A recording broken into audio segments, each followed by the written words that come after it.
control, shoveling dirt in every hole.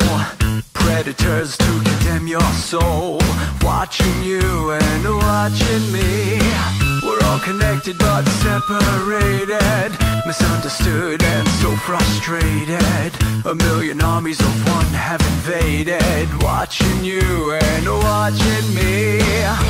We live behind glass curtains and act like nothing's wrong. Soon you will belong.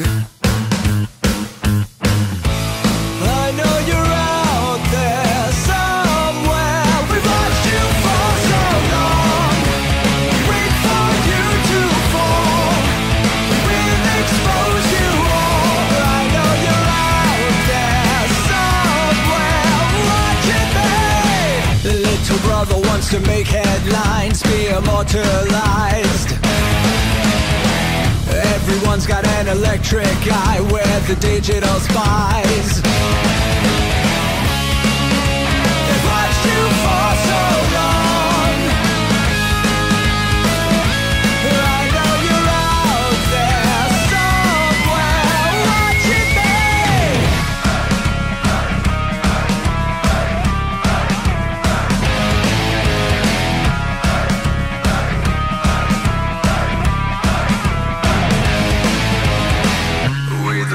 have taken over. We the people are little brother, standing by to dethrone each other, watching you and watching me. Paranoid, the lens is our weapon, desensitized in our lust for attention, democratized by our voyeur obsessions, watching you and watching me. Slaves to perfection, don't let them project you as you are, reveal your every flaw. I know you're out there somewhere. We've watched you for so long. Wait for you to fall. We'll expose you all. I know you're out there somewhere watching me. Little brother wants to make headlines, be immortalized. Everyone's got an electric eye, we're the digital spies. They've watched you for so long. I know you're out there somewhere watching me.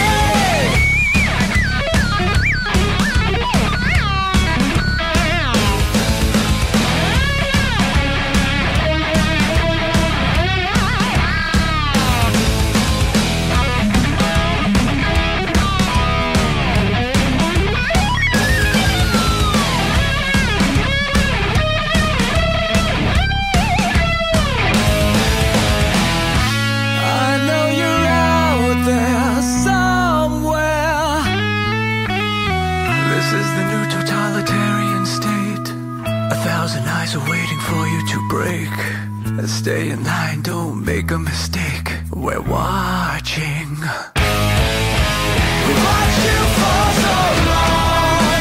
We wait for you to fall. We will expose you all. I know you're out there somewhere watching me.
Let your experience begin right now. From high atop the mountains of British Columbia to you listening around the world, this is Spaced Out Radio.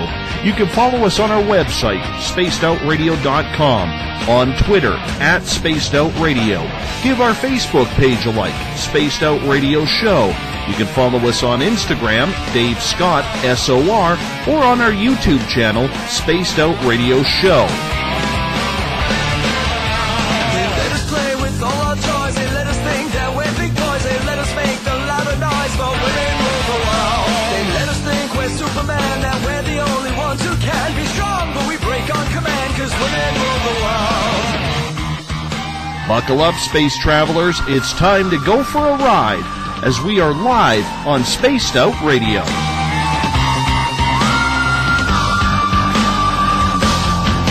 try to act so cool, but you know I'm just a fool for you. For you. I will stop till I reach the top just to be there with you. With you. And I still trip over my feet. And my heart still scares me. Ignition sequence start. I'm such a lucky guy. 5, 4, 3, 2, 1. Said the deeper I go, the deeper I fall.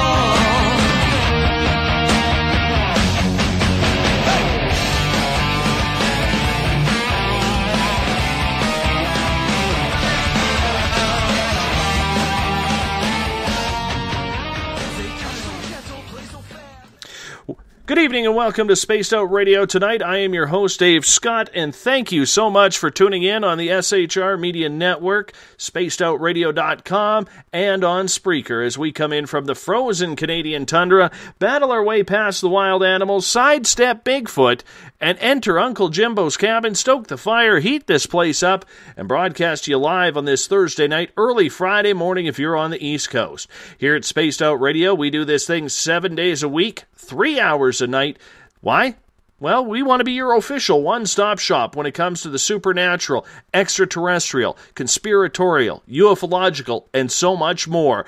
If you like our theme music, go to our website, spacedoutradio.com, where you can find the information leading to the guitar god himself, Ron Bumblefoot THAL. Click on the Bumblefoot banner, and you can download his music today. If you're a social media junkie like I am, you can follow us on Twitter, @SpacedOutRadio. Give our Facebook page a like, Spaced Out Radio Show. On Instagram, I can be followed at Dave Scott, SOR. Our YouTube channel is Spaced Out Radio Show. Subscribe to that. And of course, our website, which will have a new look very, very soon, is spacedoutradio.com. At this time, like we do every night, we welcome in everyone on the SHR Media Network listening in the Spaced Out Radio chat room on Spreaker, along with our fans on Facebook at Force Moon Paranormal, Euphoria Chronicles, and our flagship chat room, the SOR Space Travelers, as well as online at Paranormal Forum. If you're a fan of SOR, coming soon to our website is the Space Travelers membership, where for only $5 a month you can win prizes, take part in a private group interview, have a special section on our website, and so much more. Hey, we're going to give you a hell of a lot more than just access to our archives. Tonight's show is brought to you by the Spirit Storybox. It's the official ghost hunting app of Spaced Out Radio, found only on iTunes. The new Agora newspaper is the official newspaper of this show. PurplePlates.com, helping heal your body, mind, and soul. And Rivulet Reiki and Readings, providing healings in person or at a distance. There are many of our listeners who often ask the question, or make the statement, how do I get in contact with extraterrestrials? It's really an honest question, as there are many who believe, but haven't had an experience, whether it's positive or negative. They want to learn. They want to know and have confirmation that there is life outside of this planet. They hear the experiences and stories of others, and it's almost a needed confirmation for many to find out if there is truly life off this planet. Sure, that could come with disclosure, if that ever happens. But to most people, even those who have already had contact, want to talk in real time and not in some dream state with aliens from another world. And really, how can you blame them?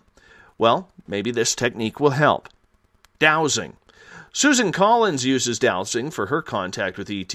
She says really anyone can do it. All it takes is some practice, training, and guidance.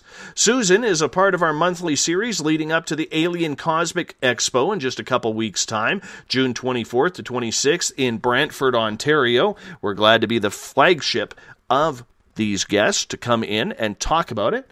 We bring in Susan Collins now. Her website, once again, dowser.ca. Susan, welcome to Spaced Out Radio. Well, thank you very much, Dave. It is a pleasure to be here and with your listeners. It is an absolute pleasure to have you because, you know what, I use dowsing. I have a little pendulum made of sodalite because sodalite, for some reason, I'm attracted to it. It seems to be attracted to me, and I do it. And I have had some very good contacts, some very honest answers. When did you decide, or when did you learn about dowsing? Well, dowsing, we have to explain for people who don't know, is you can move a little weighted object on a string around car keys or a pendulum or a necklace, and the movement of the pendulum, we call it a pendulum, it's really a biofeedback device that lets your conscious mind know what your body already knows. For example, with our other senses, with the sense of smell, when you smell something good, your nose tells you. With dowsing, when there is something subtle energy, electromagnetic energy that's good or bad, then the dowsing can help you with that. But to answer your question, how did I get involved? It goes back for me a long, long way. When I was 29, I had perfect health as a young person.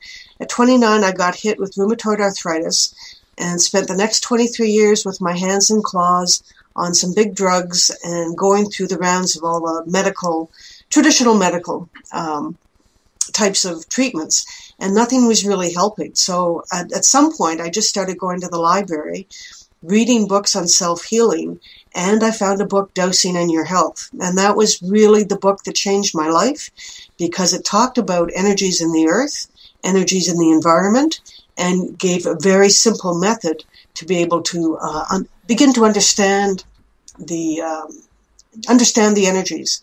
So that was about 1999, and I became part of the Canadian Society of Dowsers. And it's been my mission ever since I used it to really overcome a lot of health issues. It's been my mission to teach people these very simple techniques that, as you say, really just take practice to learn to do well. Were you always someone who was spiritual and into this type of information, or did you grow into it because of an experience like many other people, Susan, who've now tried to learn different techniques to learn about their experiences?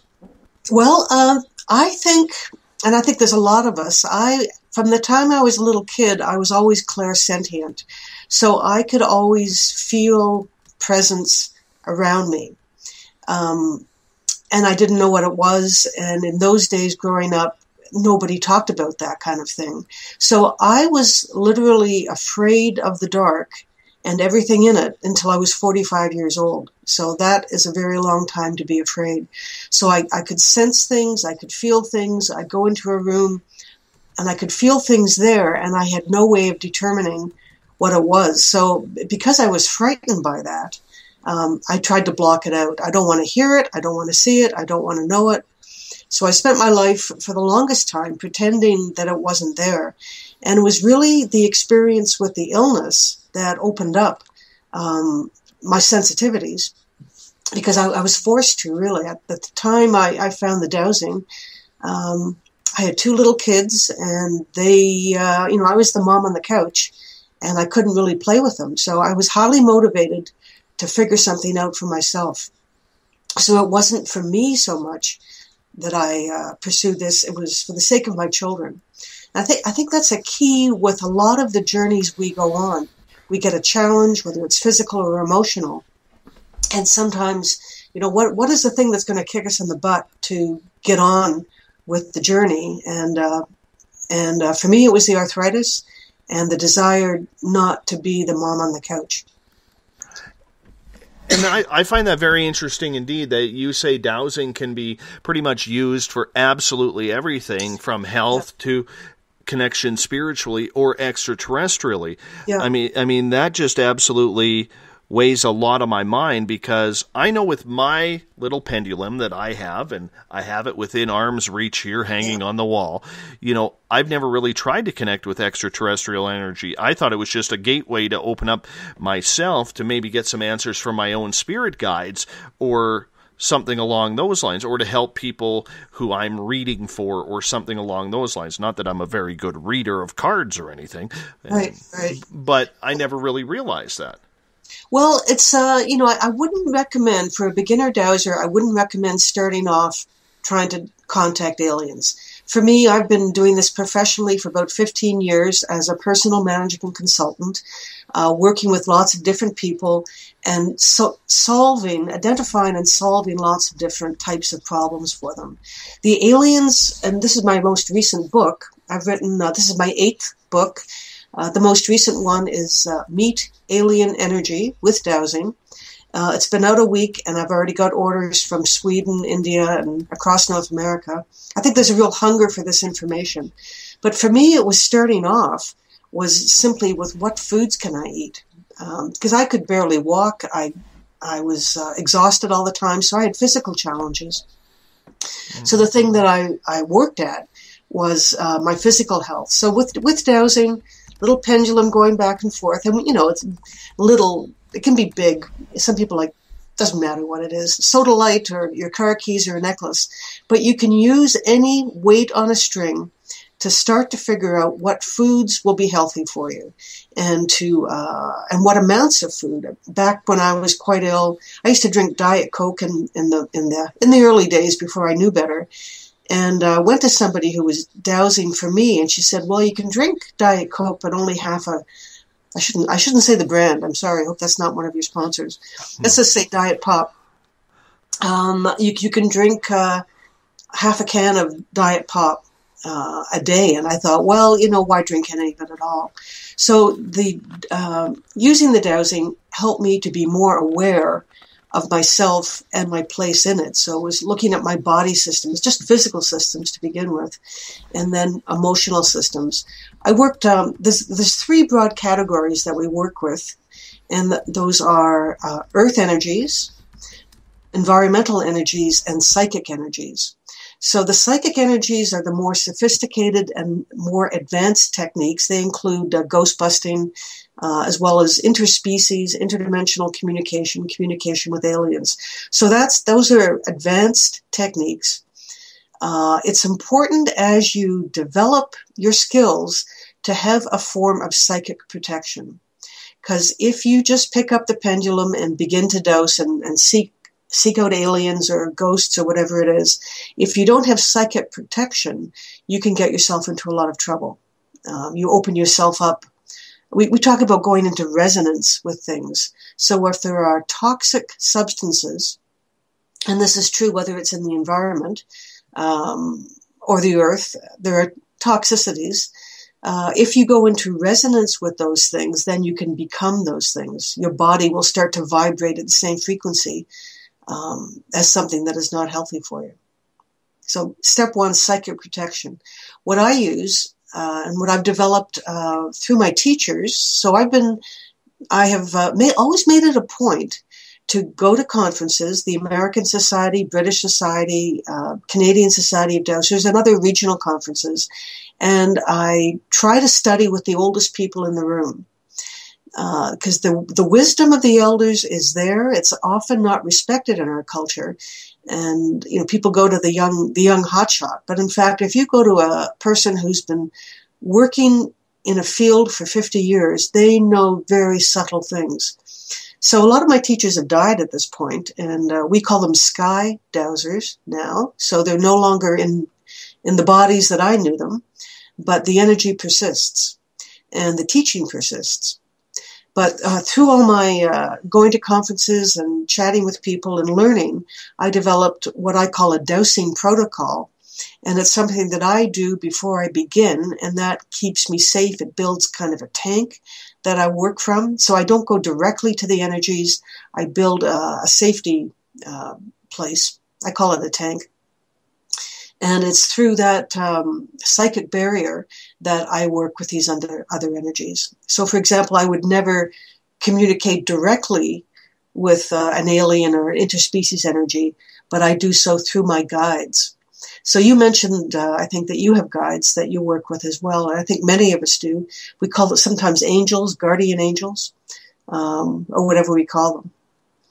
I'd like your listeners to know that if they're interested, I will send them a free copy of my dowsing protocol handout. It's a 2-page sheet, and I can send that to them at no charge, because I think it's extremely important that we have psychic protection. As part of my job is to spread that around as much as I can. So my email is susan@dowser.ca, and put protocol in the subject line, and I will send you what I use to be safe. And I can tell you that it got me out of having crippled hands and being on drugs to a place now where I'm very healthy. I don't take vitamins. I don't take any vitamins, any supplements, any drugs. I eat everything. And I drink tap water. I bless the water. So my whole self-care system now is purely based on energy and based on the dowsing protocol. That's a lot of reliance on such a simple technique. Anybody can do dowsing. I mean, if you think about it, and listeners, if you're unsure what it is, it's like the old wives' tale when they have a pregnant lady lying on the floor and you kind of put the necklace with a wedding ring down as the old wives' tale, and you say, boy or girl, and it'll give you the sign of whatever it is. That's kind of what we're talking about here, correct? Yeah. I've never actually done that, but that is the myth. And of course, it was also used throughout all time as a way of finding water. And I do that as well. I'm a professional well locator, so I'll go out with my pair of sticks into the field, and through sensing the electromagnetic vibration of the water, we can tell what the depth is and what the volume of the water is, in addition to where to drill. And that's a handy skill. A lot of people, when you say, and I'm sure in more parts of rural North America, the well witcher, they're still out there, but there's not so many of us anymore. And you know what? Do you believe then that it is almost a dying breed of communication to the spirit world or your own body? Or do you think it's something that is just taking maybe a little bit of a hiatus before people find the use for it again? Well, that's a very good question. And I think like what you're doing with the internet radio and what many of us are doing through the internet, we have global communications, and that in even 20 years ago, it would be unimaginable to have the access to the information. You'd have to go to the library and find some book. Very difficult to find anything out. I remember growing up, you'd go to open up the Encyclopedia Britannica and you'd look for the D for dowsing and you'd find some article written long ago. Now it's so instantaneous that we really have formed a global community. I don't know if I mentioned this, but this is my world tour year, 2015, 2016. I'm halfway through it. I started off in Scotland and England last year, and doing New York and California, and I was in Italy in the spring, and off to Japan in October.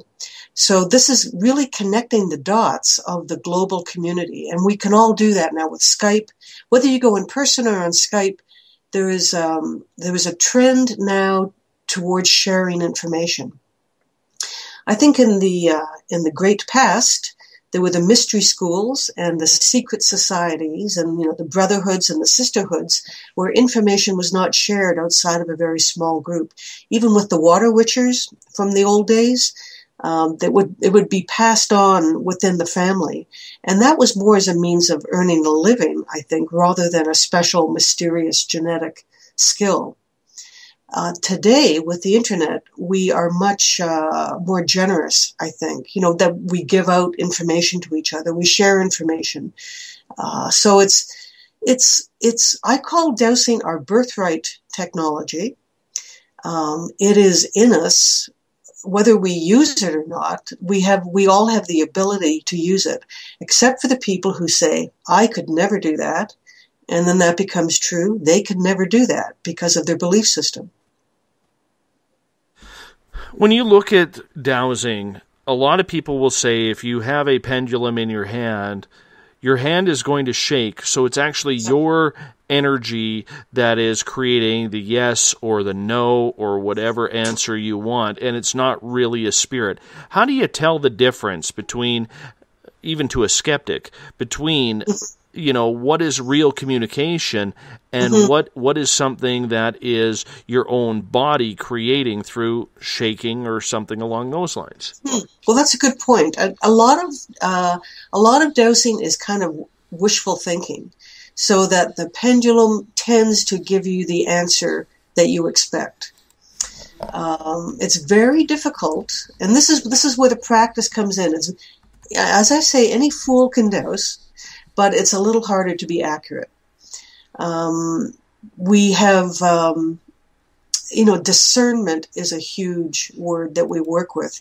The protocol that I have is a way of getting that distance from the session, really. Now, why would you want distance from a dowsing session? In fact, dowsing works best from a place of ignorance and apathy. You don't know and you don't care. So it's very difficult to dowse for emotional issues for yourself. So if you are dowsing on yourself with regard to a relationship or a disease or something that you care about, getting the job, getting the move, whatever it is, getting into a school, our emotional bias can throw off the results. So there's ways around this. One, as I mentioned, is the dowsing protocol.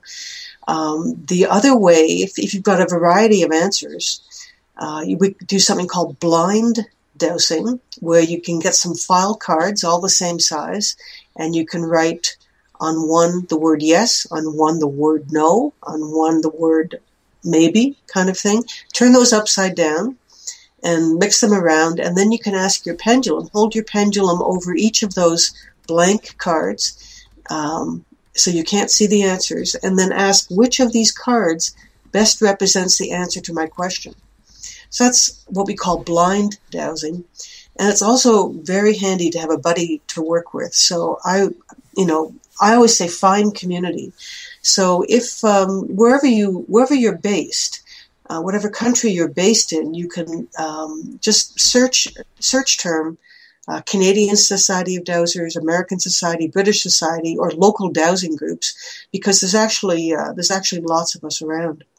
But in fact, it is a slight muscle movement that is creating the movement of the dowsing tool. The point is, though, it's not a conscious movement. The trick is to get to a level of practice where we have broken through the ego and we move from conscious mind through subconscious to superconscious and beyond. But that, quieting the mind, with all of these subtle arts, quieting the mind is the hardest part of it. Before you start a dowsing session, you mentioned earlier that it's some sort of protocol for you and should be for everyone doing it to protect themselves with some sort of security. I would love it if you took a couple of minutes right before the break here to explain what you do to protect yourself. Okay, I'd be happy to do that. So I am extremely wordy, and some people hear me do my protection. They go, "Do you have to say all that?" And I do say it every time. If you're lazy, you get lazy results. If you're pristine, you get pristine results. I open up with, and I say in the name of God, but you dowse. It's not a religion. You dowse in the name of whatever your highest spiritual principle is. In the name of God, as appropriate, I ask first to connect with the intelligence of nature. Then I ask to connect with the divine source. Then I ask to connect with my spirit team. Then I ask to connect with beneficial beings in resonance with myself, with the divine source, who have useful information to share with me at this time, and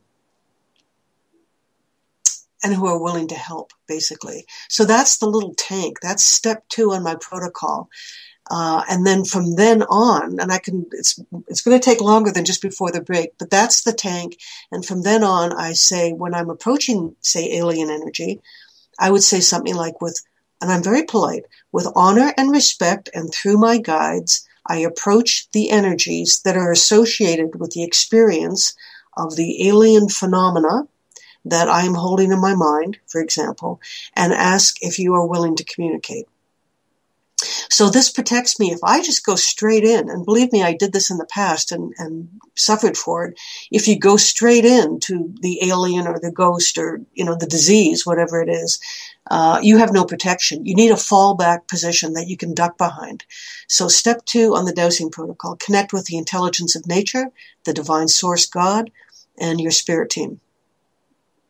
So basically, it's really grounding yourself in order to create the protection that you need, that you feel comfortable with. So that way you don't carry anything back with you, much like using a Ouija board or much like using psychic energy if you were going into a paranormal situation.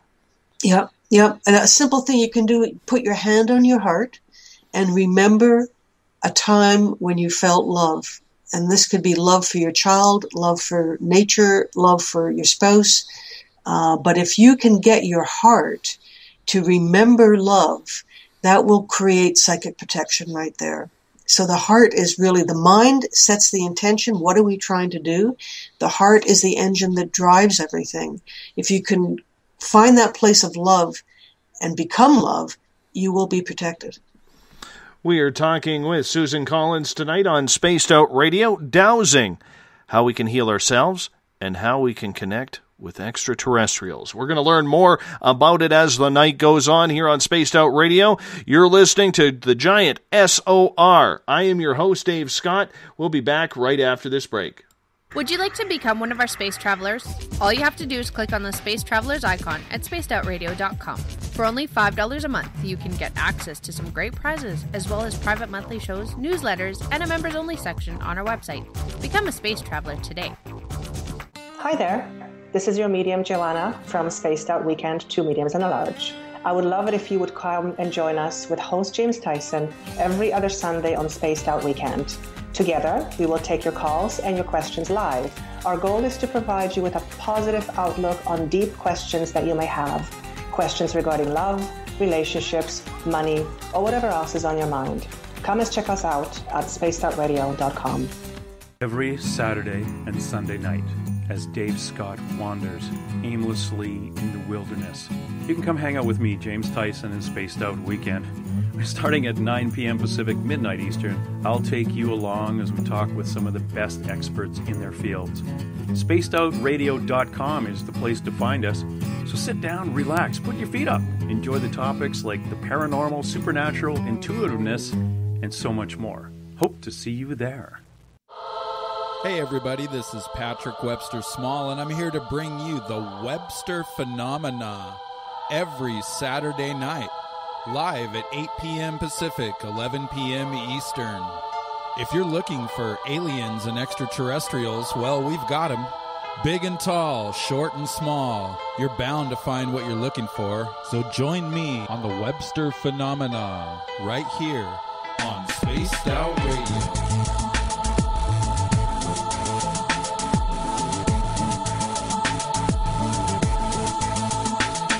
Visit purpleplates.com today. For over 40 years, the Purple Energy Plates have been delivering amazing results for their many customers.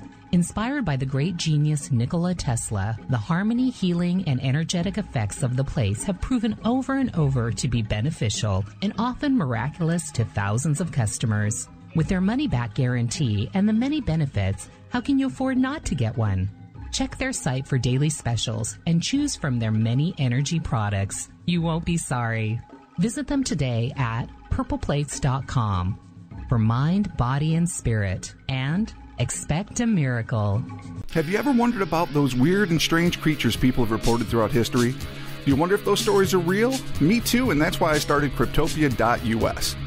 Hey, this is Rob Morphy, crypto historian. Join me once a month on Spaced Out Radio with Dave Scott, where we will get into the odd and bizarre reports, from the Dover demon to hairy hominids and everything in between. I will break down what people like you and me are seeing at spacedoutradio.com. Looking for a place to advertise at a very reasonable cost? Look no further than Spaced Out Radio. SpacedOutRadio.com has an advertising tab that you can click on to check out our daily, weekly, and monthly packages to play on radio or our website, including social media. From commercial spots to banners, we have it all.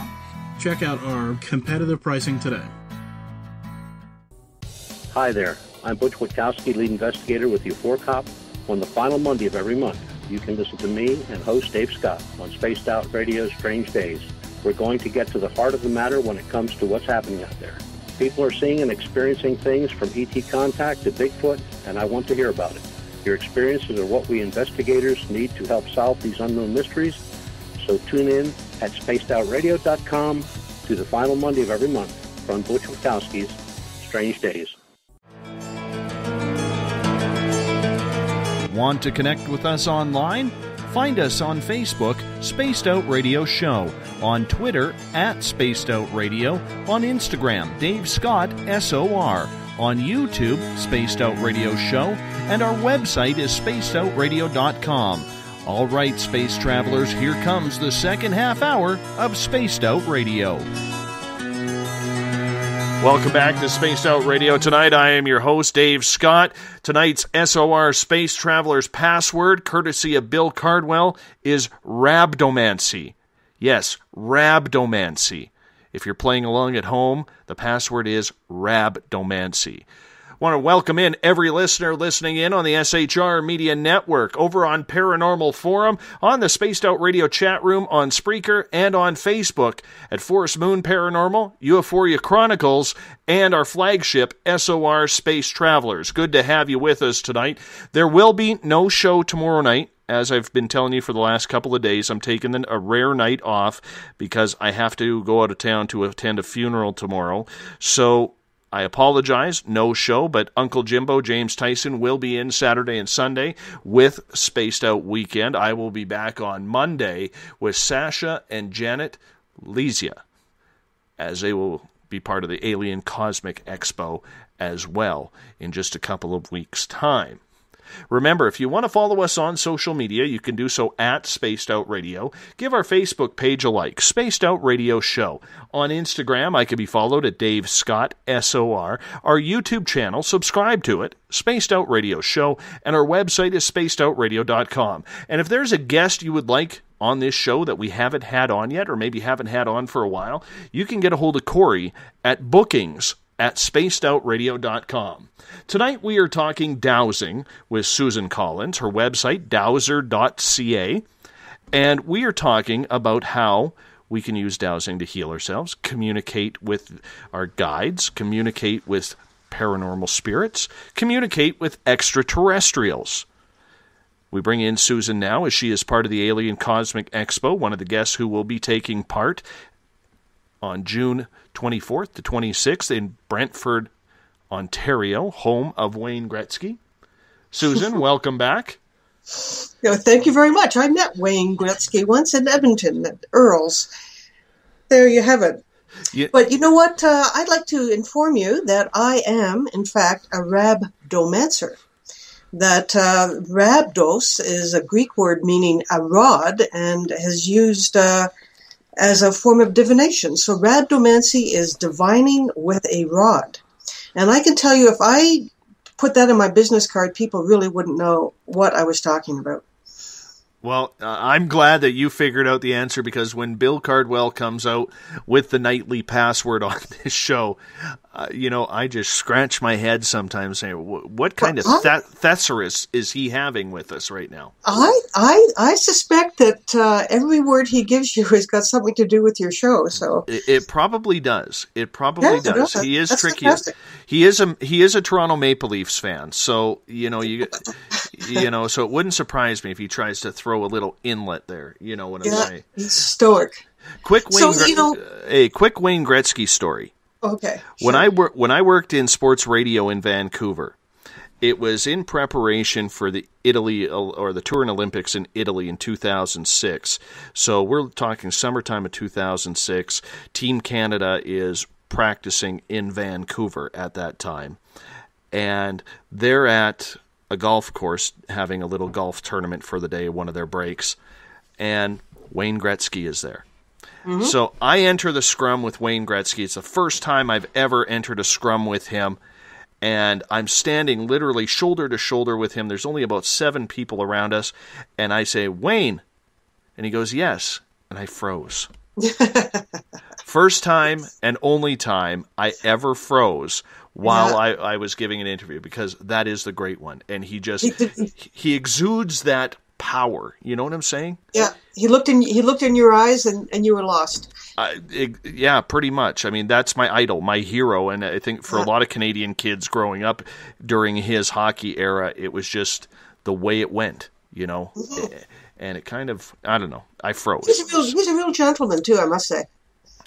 You know, a very pleasant person, you know, a real gentleman. So we Canadians are so polite. Well, sometimes. We're getting a little bit more rude, but that's okay. I'll say that. Only in the nicest possible way. Absolutely. And we'll still apologize after. Yes, I'm so sorry, but you suck. Exactly. Susan, right before the break, we were talking about protection and prayer and everything that you need to, everybody who goes into dowsing or goes into any form of communication with the other side does it. You wanted to expand on that a little bit coming out of the break. Well, yeah, and I would like to, for people who just joined you, I'm happy to send a free copy of my dowsing protocol, which is 2 full pages. Send me an email, susan@dowser.ca, protocol in the subject line, and I'll send that to you at no charge. So there's various steps on it. Step 1 is just to make sure you're in a relaxed and healthy state with lots of water. Step 2 is connecting in through the intelligence of nature. So this is a bit unique about me, perhaps, although maybe other people are doing this as well. The first thing I connect with is the intelligence of nature, because for me, everything has intelligence, whether it is the tree, the car, the house, the pet, you know, the other person. When you connect with intelligence, you are able to communicate. So when I'm working with earth energies, for example, say a vortex or a non-beneficial earth energy that's going through a bedroom in some place and kids are getting sick or whatever, I don't just seek to move the energy, I first communicate with it. I say, I see you're there. Are you willing to communicate? And then I generally get a yes back. So that's step 2 of my protocol, is making this tank. I connect with the intelligence of nature. I connect with the divine source, God, whatever your highest spiritual principle is. It is your cultural context that you do this in. And then asking for the help of spirit team or beneficial beings. And this is very important, to ask for the assistance of beings who are in resonance with the divine source or in resonance with God. And I'll leap forward here into an advanced comment, because we know dowsing can be used for easy things like, you know, what food and getting parking spaces. That was one of my first things, finding golf balls, that kind of thing. But leaping ahead, let's talk a little bit more about the alien interaction. Last year I was a speaker at the Alien Cosmic Expo, and whenever I go anywhere, before I get there, and this is important as well, put your protection on before you get to the place, so that you've got your clothes on. I'm driving down to the conference on the 401, and I do my dowsing protocol. And then I'm good to go. And then I ask with my pendulum, are there any beings associated with the conference who I have not encountered before? And I get a yes. So for me, they're everywhere all the time. For me, it's everywhere all the time. And I have stories on that as well. Since these things are everywhere all the time, it's up to you to control their access to you. So if I get bothered by, I call it an infestation. If I'm driving, for example, if something comes at me, whatever it is, I'll say, not now.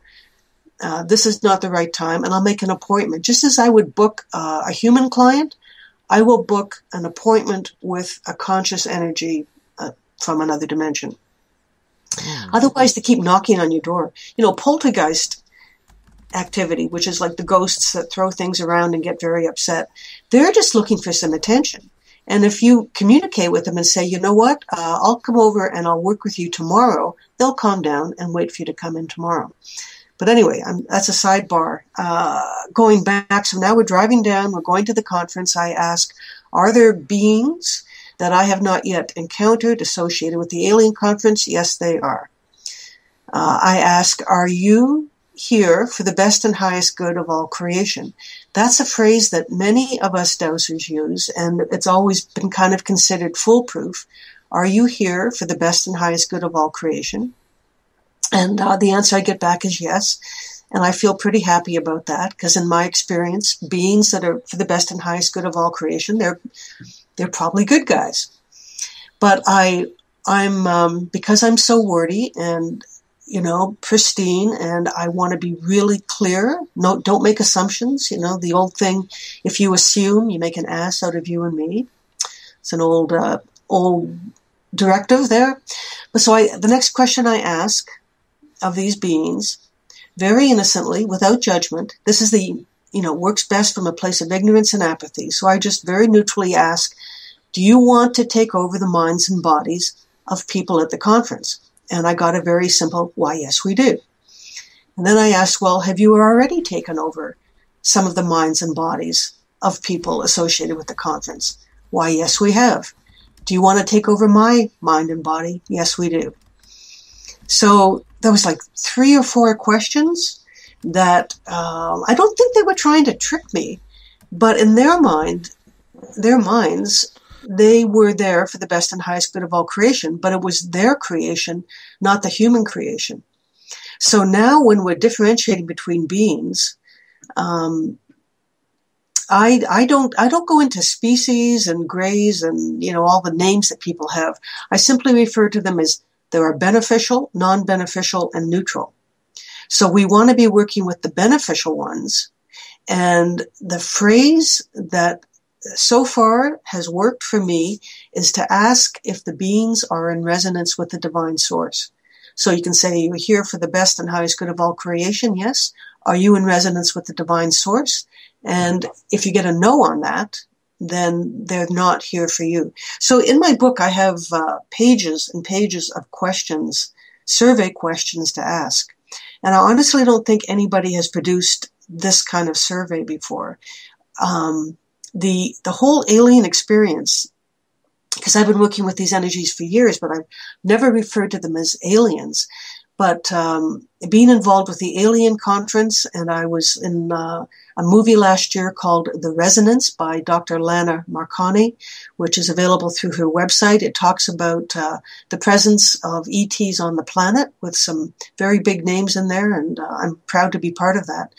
But through my really direct exposure to the UFO community, and by asking hard questions, I thought, in my dowsing community, and I'm a part of the global dowsing community. We haven't asked these types of questions before specifically. So the book is meant to do that. So the book can be used by somebody who's never dowsed, because I have it set up to teach you to dowse and to dowse safely. But those are some of the questions. And do you want to hear what some of the other questions are? I would love to. I think it's important for this. Well, and I have to say, I had a client this morning, and I'm almost embarrassed to, these are a weird bunch of questions. So before I dowse the questions, I had her on Skype, and we're dowsing these questions. Of course, she is nameless, and I honor her, and she cannot be identified in any way. But I have to sort of set it up and say, well, I'm not judging you. This may sound weird. But the first question I asked on the dowsing survey, am I fully human? And this is for the client. I witnessed the client in this case. Is the client fully human? And I got a no. Next question, is the client part alien? Yes. Went on from there. That there's a simultaneous life going on. that they come from another dimension, that they're part of an alien heritage. So this is a diagnostic tool. So you do these surveys, and then you can either freak yourself out and close the book, or you can use dowsing to investigate the issues, to see if some of these answers are beneficial for you. Well, is it beneficial that I'm part alien? I get that I'm part alien too. I mean, I bet everybody dowsing out there right now, if you douse 2 questions, am I fully human? Am I part alien? I get a yes on both of those. So I am fully human, and I am part alien as well. The other thing that seems to be that you can use the words angel and alien interchangeably. And I invite people listening and dowsing on this one. Is it true that, generally speaking, you can substitute the word alien for the word angel? Because certainly, the Bible is full of angels that certainly travel around much the same way that we speculate ETs travel around. There's Renaissance paintings. There's art throughout history, and when you look at it, you say, "My goodness, that looks just like a flying saucer in that painting by a Renaissance artist." So it's fascinating to me as I've gotten more into the alien community that I mention this to people. People thought dowsing was weird. Now, when I say, "Well, are you interested in aliens at all?" they just shut it down completely. Nope. If I ask them the question, "Are you interested in angels?" they go, "Oh, yeah, I go to church and, angels are okay." But there's such a deep-seated bias, like there's a schism. The world divides into the people who really want to keep their eyes closed and their minds closed and everything else closed.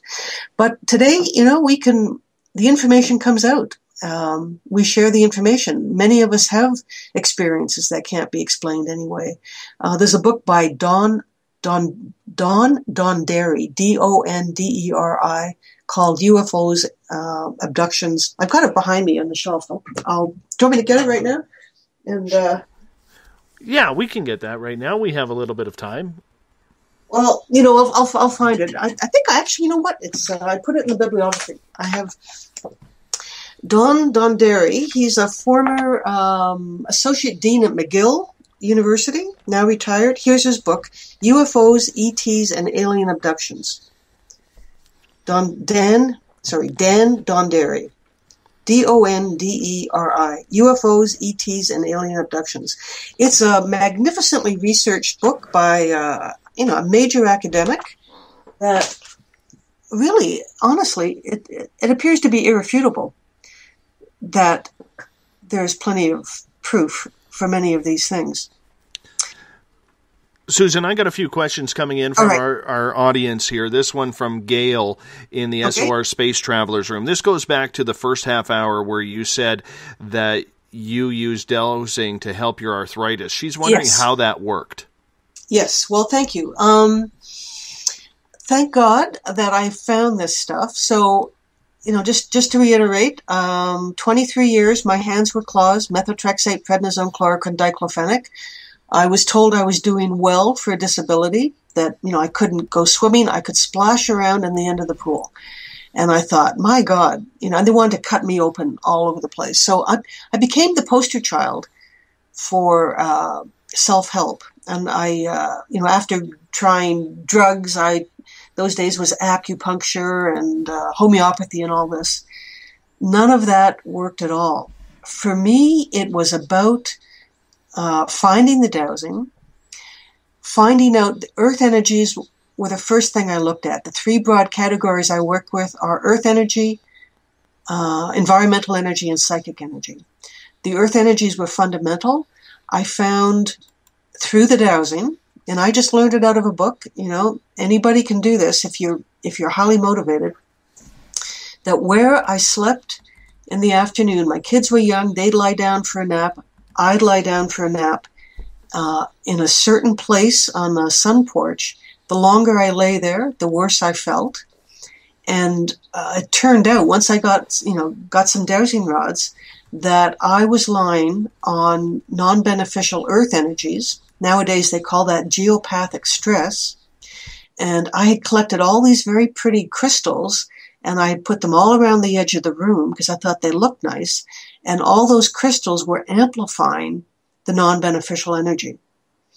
So the first thing I did was learn with a pendulum. The L rods are the sticks that swing around, swing rods. And you can ask yourself, if you've got those tools at home, you can dowse right now, are there any non-beneficial earth energies affecting me on average? And I like to always throw in the word on average, because we change all the time, we move around all the time. I even say on the average of the last week, have I been affected by non-beneficial earth energies? Or you could say by non-beneficial environmental energies or non-beneficial psychic energies.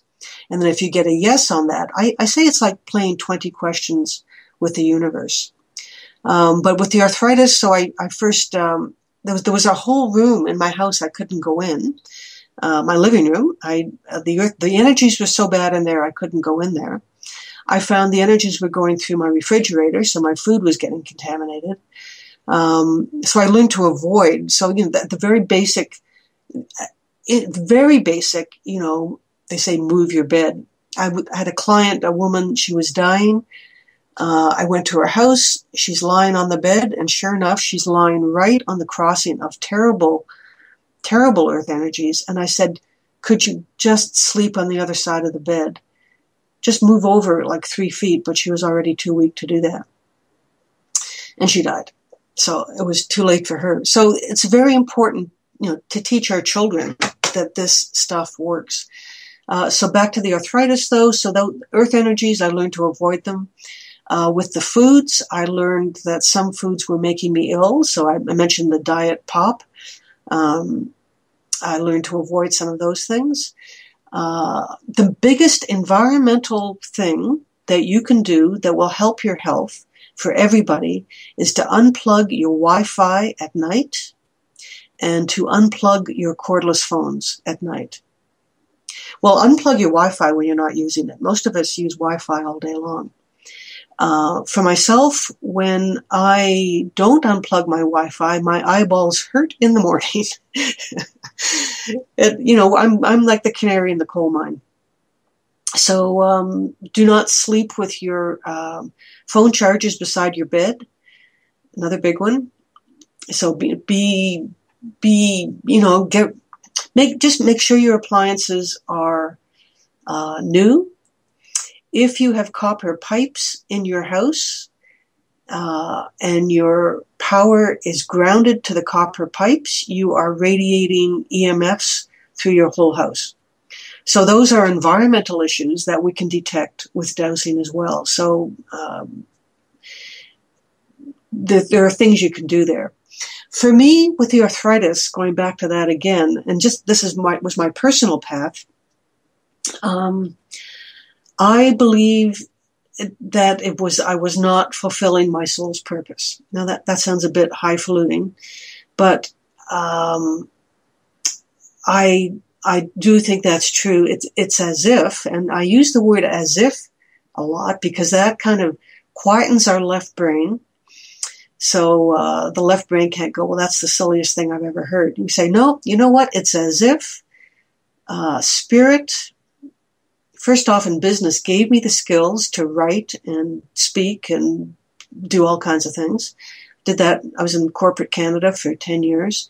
Then basically just within a month, I got hit with these symptoms. I was shut down and then went on this journey of the self-healing journey. And I began to have some success with these earth energies and the environmental energies. So I started helping other people with that.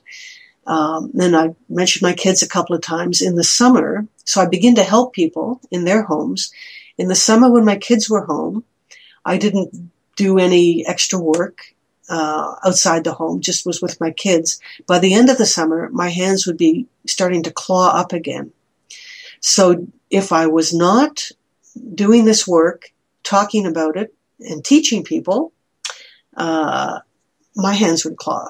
So I began teaching back in 2003, and a lot of it was because I could just hear these speeches in my head all the time. You know, all the words would all be there, and so I better go out and speak these words. And the same is true with the books. This is my 8th book, and I just write down everything that I know. And, of course, as soon as I write it down and commit it and give it out, then I'm given new things to know. So for me, my personal health is a result, I think, of being in alignment with my soul's purpose. So then, you know, that in my transitional time, when I wasn't perfectly healthy, I remember one night lying in bed, and I had to go and give a speech or do something that was fairly physical the next day. My knee was in pain. I had trouble walking at that point. And I made the deal, you know, I made the statement. I make deals with spirit, and I think that's allowed. I said, you know what? I will do this thing I'm supposed to do, but I need to have the physical health. I need the financial resources. You can't expect me to go and do this stuff and not support me. So I give that advice to people. If you are in alignment with your soul's purpose, make the deal. Say, I'll do this thing, but I need to be physically healthy to do it. I think many of the spirit teams that we work with, and this is something you can dose. If there's dosers in the audience out there now, check this now. Is it true that some of my guardian spirits or spirit team, is it true that some of them have never been human? If you get a yes on that, it means they don't know what it takes to be human in terms of what they can ask of you in terms of physical strength and physical endurance. And, you got to pay the bills, and you got to do this and you got to do that. I talk about soul's purpose, and I talk about earth purpose, like the earth mission. So for the earth mission, we're here, you know, we raise our families and we feed and clothe and look after each other. That's what I call an earth mission. A spirit mission or a soul mission is something that if we have come in, and, I'm sure on your show we can talk about past lives and future lives and other dimensions. If we have come in with a soul mission, this may be a mission that we have carried through many incarnations. And that's something people can douse on now as well. Is it true that I have a mission, or we use the word vows? Is it true that I have vows and obligations and perhaps soul contracts that I have brought into this lifetime from other lifetimes? And if you get a yes on that with your dowsing, you can then ask, does that serve me now? Is that beneficial to me now? For some people, you'll get a yes. Oh yeah, all that stuff, all that history, all that knowledge, all that wisdom that I've accumulated over all this time, that does serve me. But some of you will get, no, that does not serve me. So, and some people are just tired, like they don't want to have to go, they don't want to have to be the mighty spiritual whatever this time. And it's okay not to do those things, but if you need to renounce the vow, you need to break the contract or terminate the contract for this time. So I don't know if you know what I mean by that, but we're contracted. It's possible for us to be contracted from other lifetimes and dimensions to do certain things in this lifetime. That can be making us sick if we don't break the vow. So we use dowsing to disconnect those things. We talk about disconnecting. And for folks who want to do that right now, let's do that. Whatever the outdated, we call it an outdated commitment, outdated vow, outdated behavior, outdated thought form.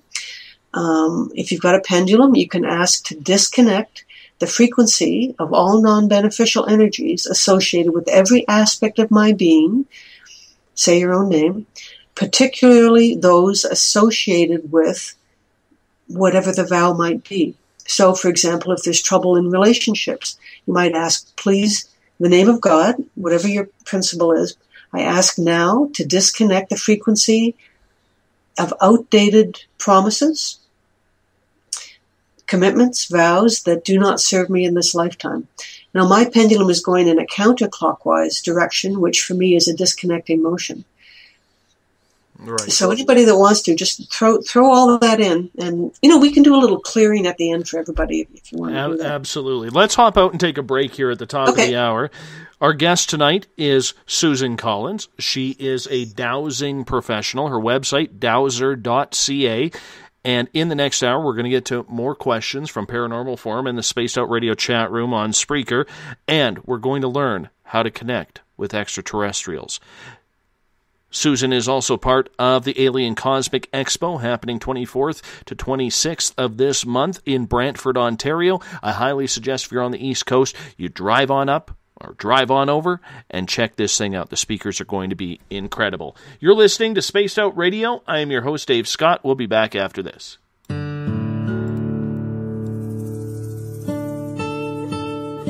Greetings and salutations, space travelers, from the Chronicles of the Unknown team. What is Chronicles of the Unknown? I keep hearing about this thing. It's a new paranormal reality TV show based right here in beautiful British Columbia, Canada.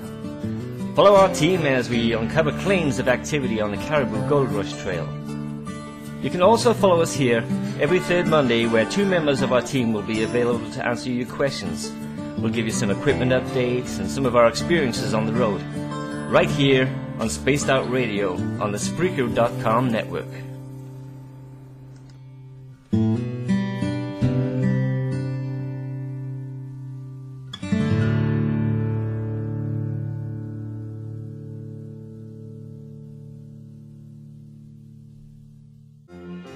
Do you believe you've been in contact with extraterrestrials? Have you seen the Greys, the Mantis, or the Reptilians?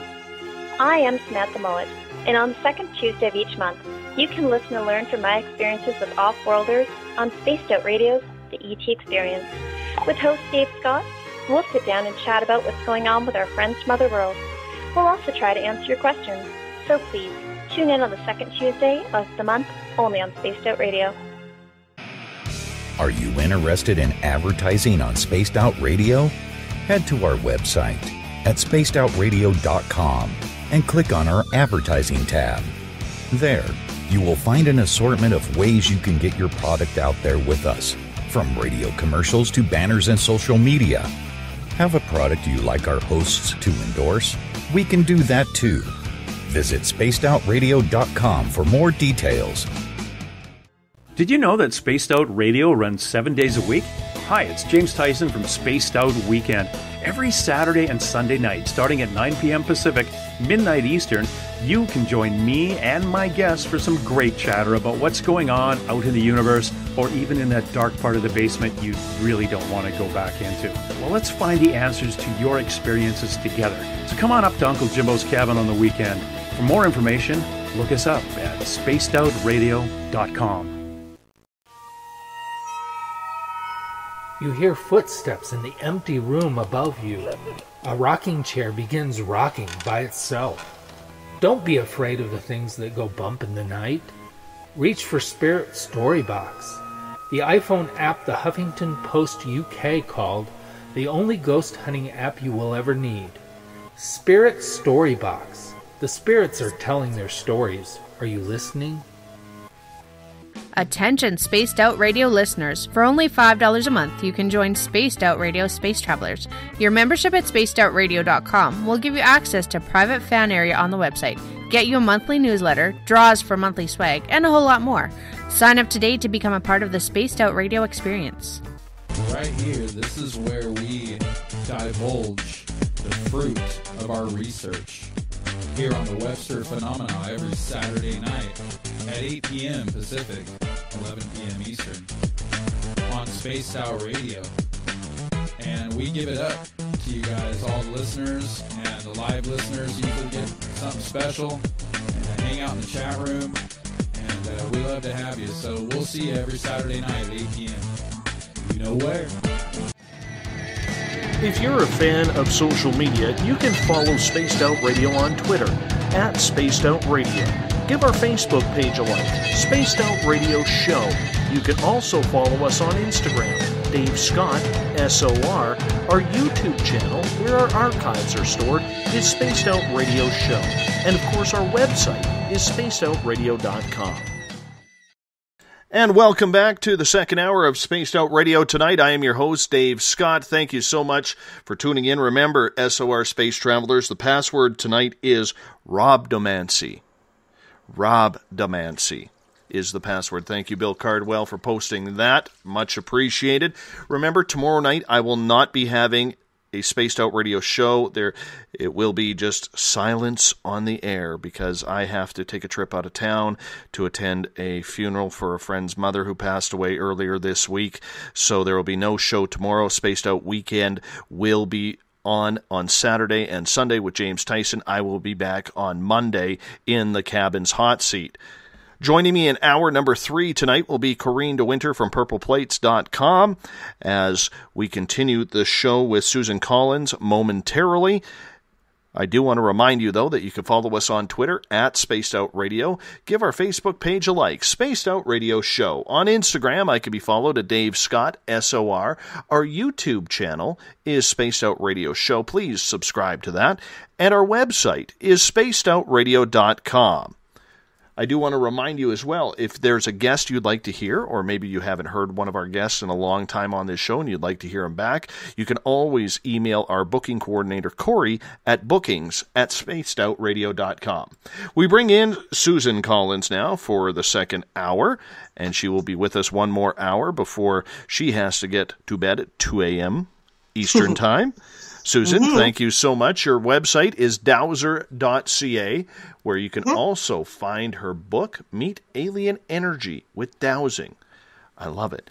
I want to get to a couple of questions from our audience, if you don't mind, Susan. We will get to Cleo's question from the Spaced Out Radio chat room on Spreaker. Susan, were you ever abducted by any of these extraterrestrials that you were in contact with? Well, thank you for asking. To my knowledge, I have not been abducted in this lifetime. That's interesting. Are you sure? Well, to my knowledge, that's the thing, and I've noticed that's a characteristic of the contactees and experiencers. They're not really sure what the heck happened. But when I was growing up, they were always, I'll tell you a funny story, I guess. The reason I didn't get abducted, the experiencers talk about, being in bed and they feel a heavy weight on them or something beside them. And all the time I was a kid, I would wake up and I would see black figures hovering over me. But I did not have sleep paralysis. So sleep paralysis, which is where the body is asleep but the brain is awake. So the body can't move. So the mind wakes up and it perceives things but then can't move. It seems to be a state where the abduction experience or interaction experience occurs to a large extent.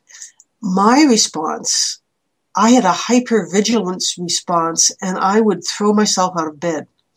So that and I thought about this a bit, my ability to go, it's the fight or flight response. I had an immediate flight response when I sensed danger. So many, many times there were black beings hovering over my bed, and I throw myself on the floor. So I just levitated out of bed. I have had, up in Salmon Arm, I do orb photography, and I was teaching a workshop for the questers up there a few years ago.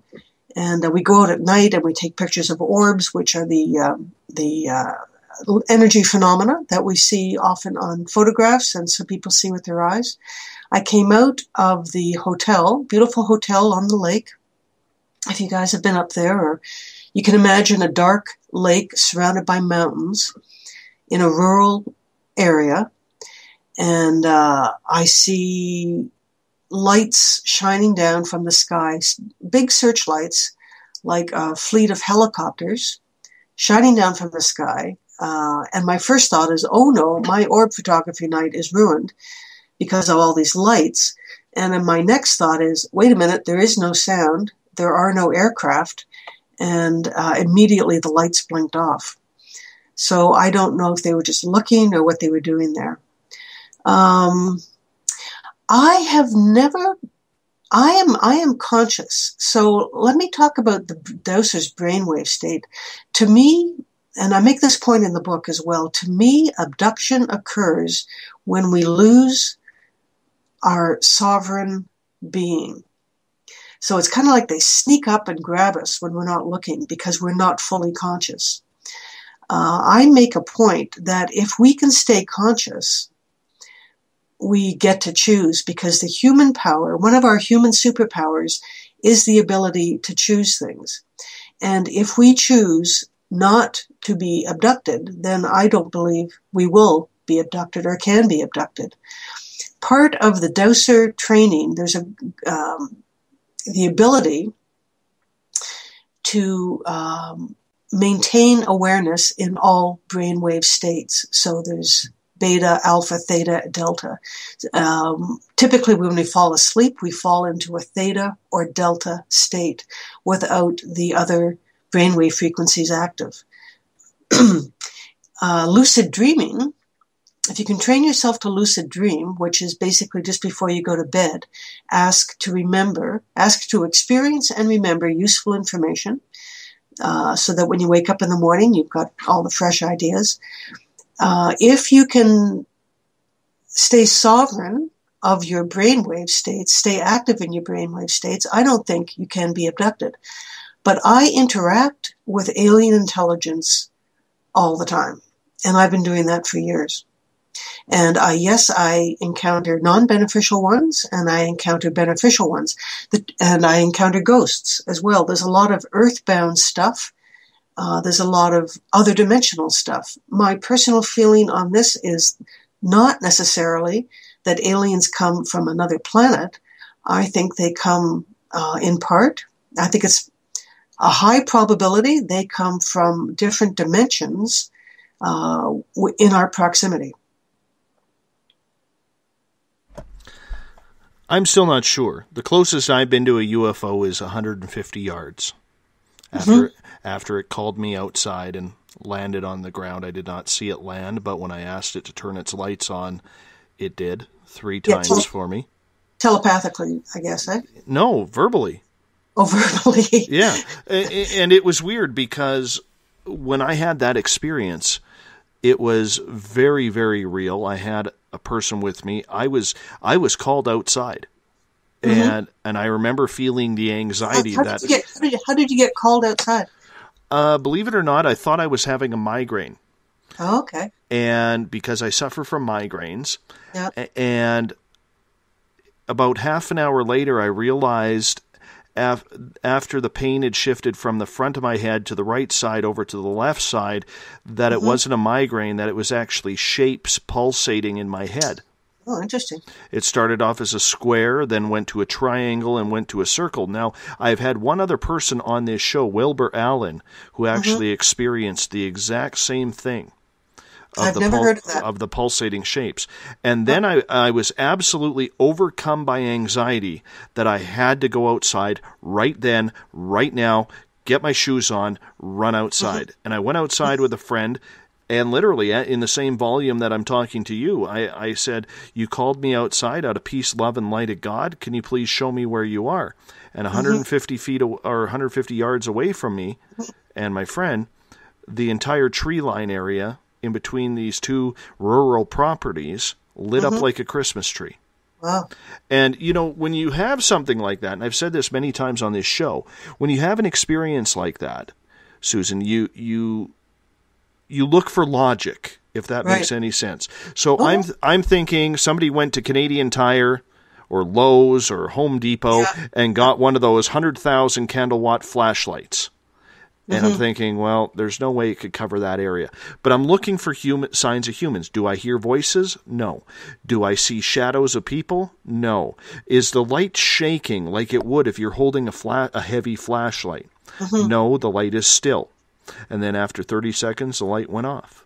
I then said, in the same volume, because there's no way in this volume that they could have heard me. Yeah. And I said it the second time, I said, if you're of alien descent, can you please turn your lights on again? And boom, the lights came back on. They were wider, they were brighter, and I can honestly tell you this thing, was, whatever it was next to my children being born, was probably one of the most beautiful things I've ever seen in my life. Wow. It was gorgeous. Did you feel that they wanted you to do something? No. I think it was just a show that says, hey, we're here, we know you. As weird as it sounds, I just knew that it was for me. It wasn't but previous to that, I had been seeing a lot of UFOs. I had triangles over my house. I've had orbs all in the sky. I had strobing up in the sky. And let me finish this story for a second, because the third time it turned its lights on, previous to this, I would go out on my patio almost any night of the week. Didn't matter, as long as it was a clear sky.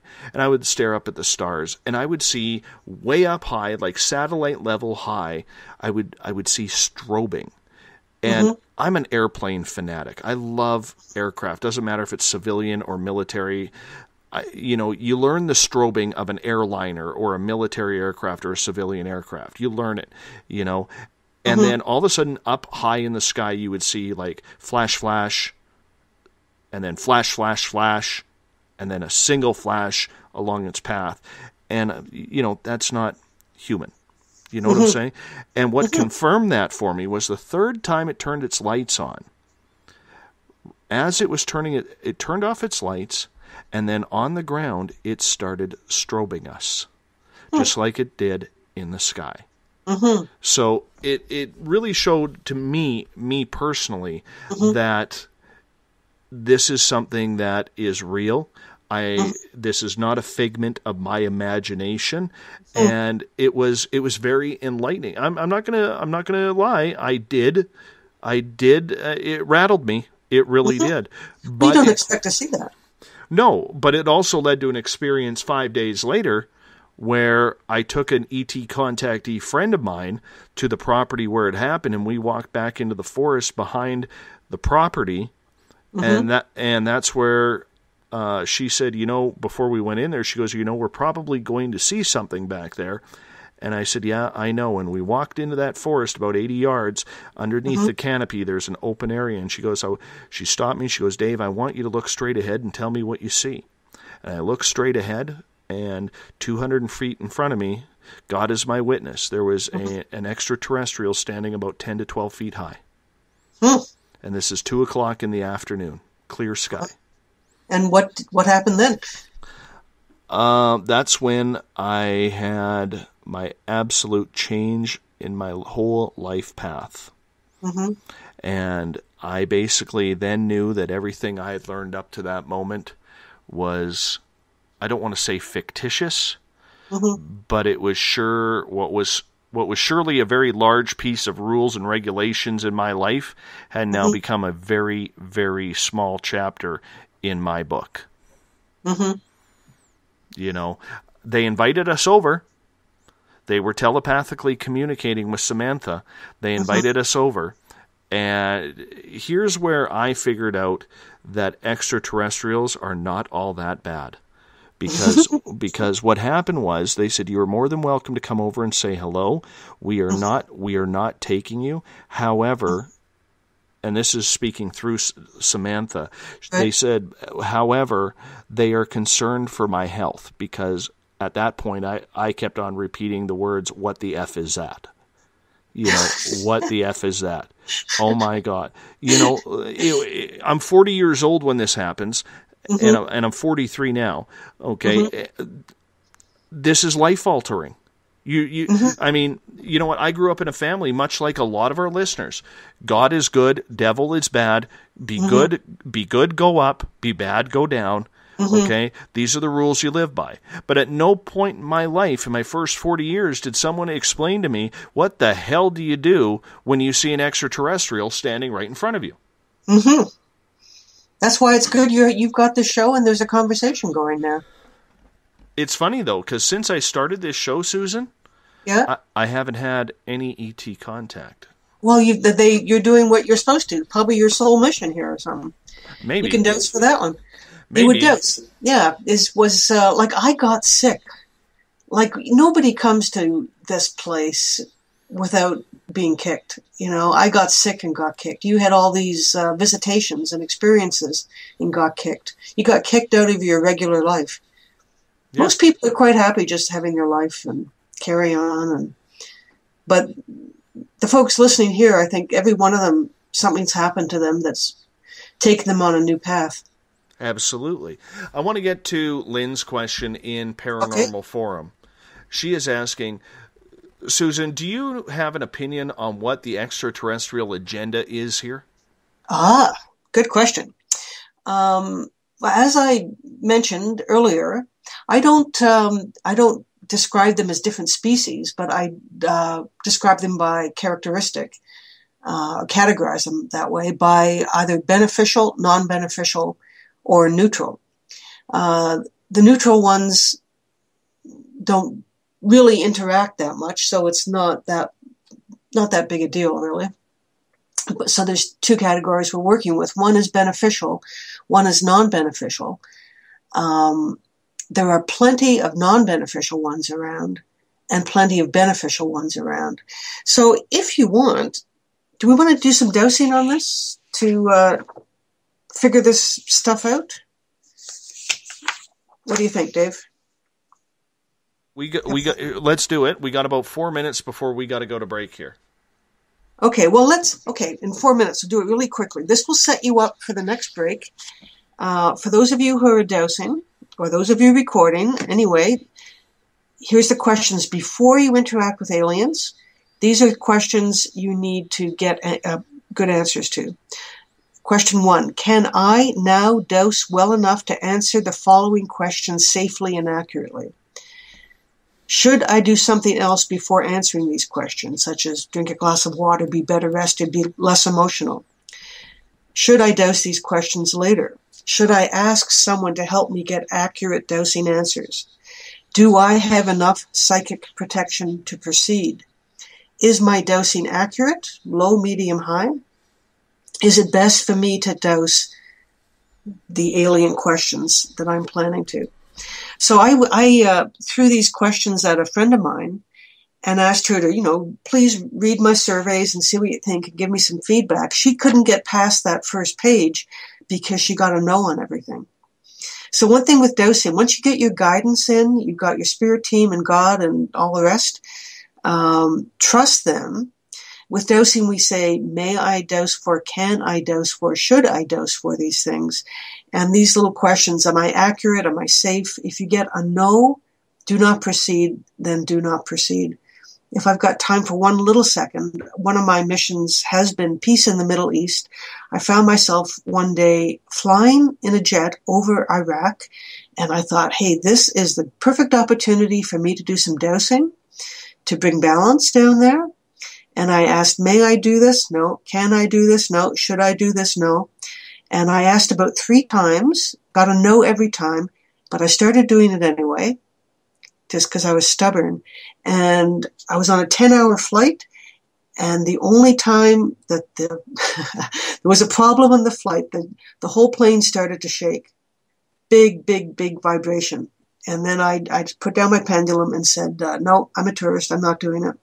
So don't do it unless you're safe, basically.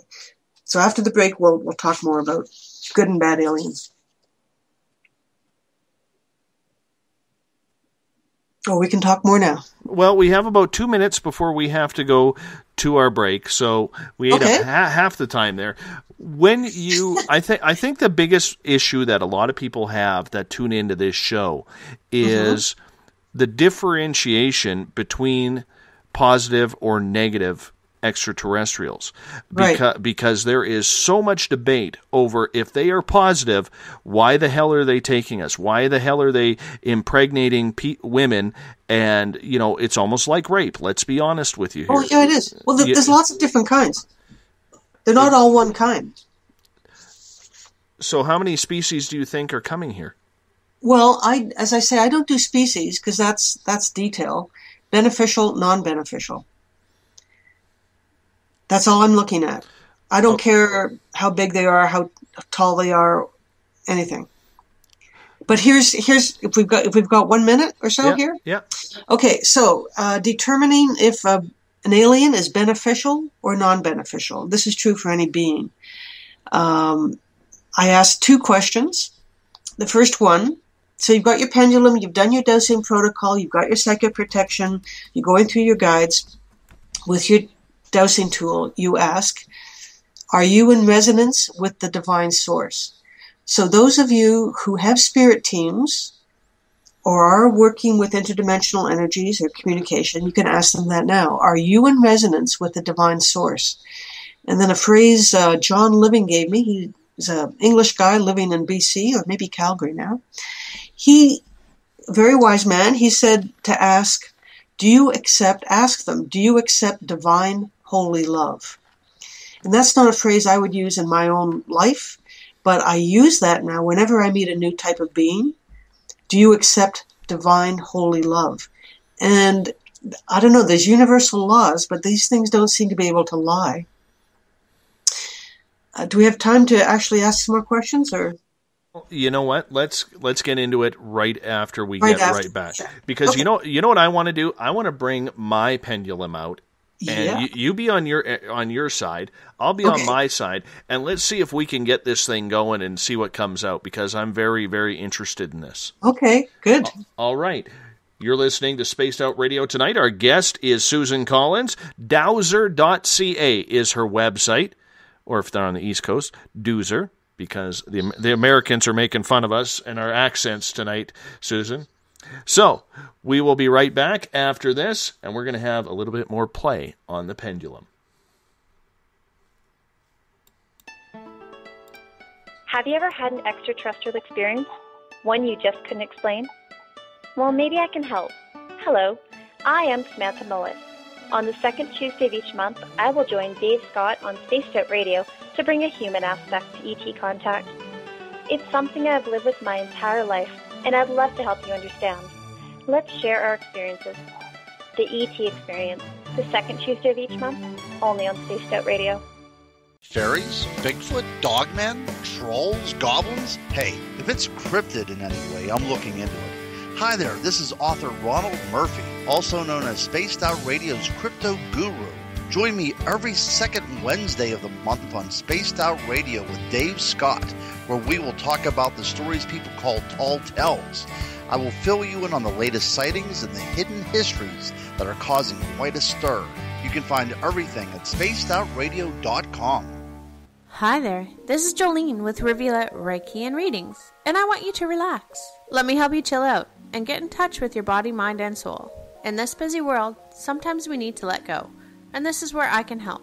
Visit my website, rivuletrndr.wix.com/rivuletrndr, or my Facebook page, Rivulet R&R, to set up an appointment for relaxation, Reiki, or readings, no matter where you are. It's time for you to make time for you.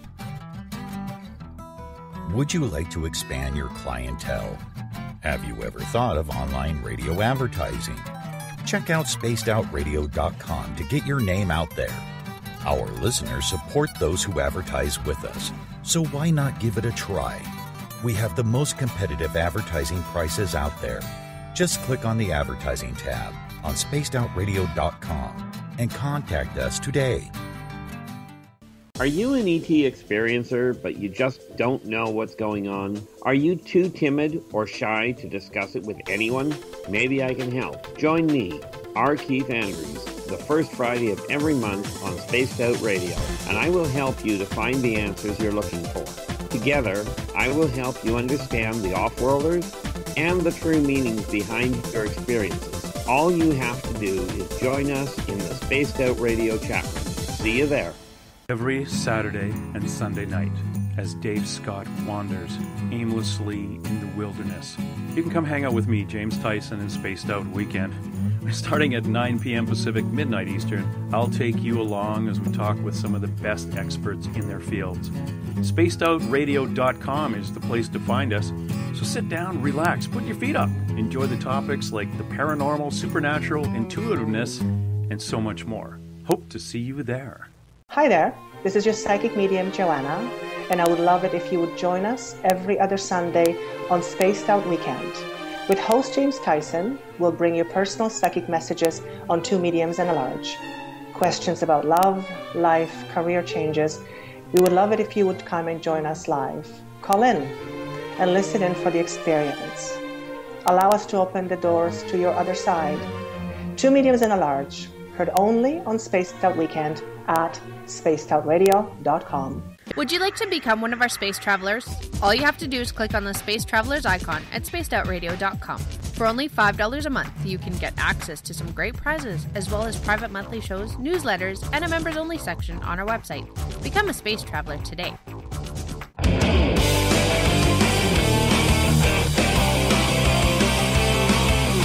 Do you have a topic or a guest that you'd like to hear on Spaced Out Radio?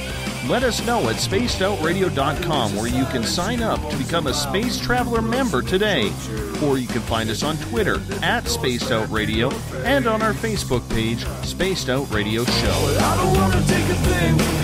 Welcome back to Spaced Out Radio tonight. I am your host, Dave Scott. Good to have you with us on Spaced Out Radio tonight. If you're listening in on the SHR Media Network, over on Paranormal Forum, as well as the Spaced Out Radio chat room on Spreaker and on Facebook, Euphoria Chronicles, Forest Moon Paranormal, and our flagship chat room, the SOR Space Travelers. Reminder, there will be no show tomorrow night. I will be out of town for a funeral, so we are going to take an extremely rare night off of the show. I will be back Monday night, Saturday and Sunday, same time, 9 p.m. Pacific, midnight Eastern time. Uncle Jimbo, James Tyson, will be in for Spaced Out Weekend. Reminder, you can follow us on Twitter at Spaced Out Radio. Give our Facebook page a like, Spaced Out Radio Show. On Instagram, I can be followed at Dave Scott, SOR. Subscribe to our YouTube channel, Spaced Out Radio Show, and our website, which will have a brand new look coming up, is spacedoutradio.com. If you have a guest that you want to hear that we haven't had on the air in a while or ever, you can email Corey at bookings@spacedoutradio.com.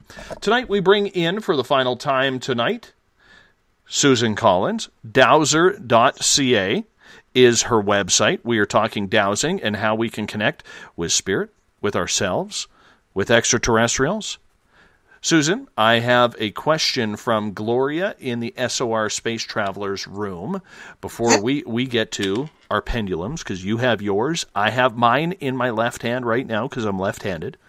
Okay. Gloria is asking, does it have to be a special kind of pendulum to use to make contact? Good question.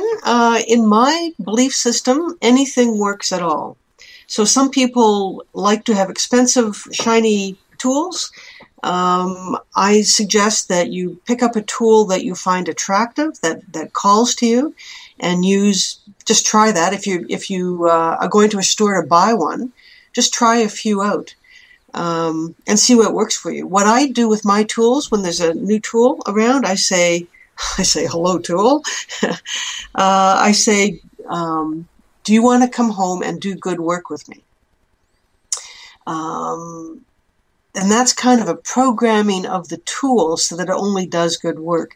The truth is, sometimes crystals, as we know, have memory.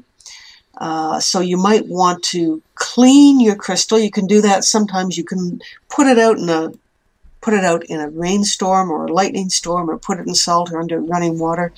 But my rule of thumb is anything works. So I use my car keys if I don't have my regular pendulum. I make a point of not having a favorite tool. I use whatever's at hand, because we are the magic, not the tool. That's kind of my viewpoint on that. All right, I've had to move my notepad over so I can get my elbow stabilized and my pendulum going here. Okay. Now, the way it works for me is I get a straight line for yes, and I get a circular motion for no. Okay, straight line going to and from the body? The straight line can go any way it feels like. Usually it's like 12 o'clock, 6 o'clock. Right, 12-6. And then which way does the circle go for you? Usually counterclockwise. Okay. A lot of people, and this is a good point. Many people have different signals. There is no right and wrong signal as long as you know what it means. Absolutely. Yeah. Absolutely. And normally when I am using my pendulum, my main spirit guide that has come to me, his name is Jordan. And usually the minute I pick this up, I say, "Hey, Jordan, are you here?" And he's like, "Yeah, I'm here." Okay, do I give me my protection? And he always says, "You're good to go." Good to go. So that's good. Absolutely. Absolutely. So I think it is important to have something. And in your story, when you addressed the landing craft, you said something like "in the name of God," or you said something. Yes, I'm a God dude. So what did you say? I said, "Out of peace, love, and light of God." Yeah, so that's a nice phrase. So I think each of us personally find a phrase like that is extremely meaningful. That you know when you say that phrase and you feel good and your pendulum goes yes, that you're in a safe place. All right, so what do we need to do here? What are we asking? Okay, so first, well, we just asked a couple of questions. Let's just review that. So before you begin, where is my chart 2? Well, let's just repeat this a little bit. This is survey number 2. Am I ready to dowse safely about aliens? So let's just review that. So, Dave, you can do this, and folks at home. Can I now dowse well enough to answer questions about aliens safely and accurately? Do you get a yes or a no? I get a yes. Right on. And I'm getting a yes, and I'm just getting should we proceed. So the folks, if this is on tape, you could remember that we did it before the break. So let us now go to the main forum, determining if the alien is beneficial or non-beneficial. And I'm going to make a comment here. People talk about different species. You know, there are lists of species and heights and weights and appearance and all the rest of it. I am going to say it's a bit racist to look at the species of something. Really, we're looking at the characteristics. Are they beneficial or are they non-beneficial? So it's like I don't just take advice from people of a certain gender or color, for example. So it doesn't matter what they look like, doesn't matter where they're from, doesn't matter whatever, are they beneficial or non-beneficial? So if you want to, Dave, if you want to address Jordan. Sure. And others can address their own, and we quiet our minds, we quiet our left brains by saying something like, I want the truth, I can handle the truth, the truth, the truth, the truth. So that keeps us from going into a panic attack while we're doing this. So the truth, I can handle the truth. So everybody can check, can I handle the truth at this time? Dave, what do you get? I get a yes, a very fast yes. You're okay. So here's the generic. So people can do this with a specific being in mind, or generally. The question, are you in resonance with the divine source? So whatever being you have, are you in resonance with the divine source? Yes. Okay. And then the phrase that I've been taught, and I just pass it on if you want to use it, do you accept divine holy love? Yes. Okay, good. Now, here's a series of trick questions. And they're trick questions because I ask them twice. We never ask the same question the same way, more than once, but we ask it we ask it backwards. Okay, so here's a question. So folks at home, think, have your pendulums, have your being in mind, and you can ask, are you here to help me for my benefit? Yes or no? I got yes. Okay, you don't have to answer out loud because it's pretty private for you. But no, you know what? My life with the ETs and everything is pretty open, and kind of the reason why I do this show. So okay. I have no problem answering in public. Okay, so you're a brave man. Yeah. Yeah. Okay, so question, are you here to help me for my benefit? Say your own name. Then ask, are you here to help me for your benefit? My pendulum has sped up quite a bit, and it's yes and yes. Okay, that's interesting. So Jordan, if I can be personal with you, Jordan is helping you for your benefit and for its benefit. Yes. That's correct. Okay. Next question. Are you here to help humans in general for their benefit? I got a no. Okay, well, that's interesting, isn't it? Yeah. Okay, but we just take it as information. We don't judge it. Are you here to help humans in general for your benefit? Are you here, talking to your alien presence, are you here to help humans in general for your benefit? Yes. Okay, so it's not here to help humans in general. Are you here, addressing the alien presence, are you here to help Earth for the Earth's benefit? I have a yes. Okay. Are you here to help the Earth for your benefit? I have another yes. Okay, so mutual benefit. Do you want to take over people's minds and bodies? A very fast no. That changed quickly. Okay. Here's another question. Have you taken over people's minds and bodies? Very fast no. Okay. Do you want to take over my mind and body? Your own name. Very much faster no. Okay. And when you get into sort of a cycle where it's going really fast, you can tap your pendulum lightly on the table to kind of slow it down a bit. You got you got a yes for that one. Okay, it's the last question of this section. And addressing the alien presence you have in mind, are you telling the truth? 1 second here. I don't know if you can hear that. I'm banging it on the ground. Yeah, just get a little tap. Are you telling the truth? You telling the truth? Yes. Okay, that's good. So those are the qualifying questions. Now, what's interesting here is that there's mutual benefit. So we talk about, there is no, there are so many different kinds of things. Nothing, well, maybe some things are purely good, some things are purely bad, but there's crossover. So what we're hearing from your experience here is that there is mutual benefit in the cooperation. Mm-hmm. So that's not a bad thing. Okay, so I have another, if you're ready, if you want, we can do another series of questions. Absolutely. Let's do this. Alrighty, so for the folks at home, hopefully you've got your pad of paper and making notes. We do have a couple people actually doing this so far. Okay, good. And folks can send me an email with questions after, too. That's fine. But I won't answer them tonight.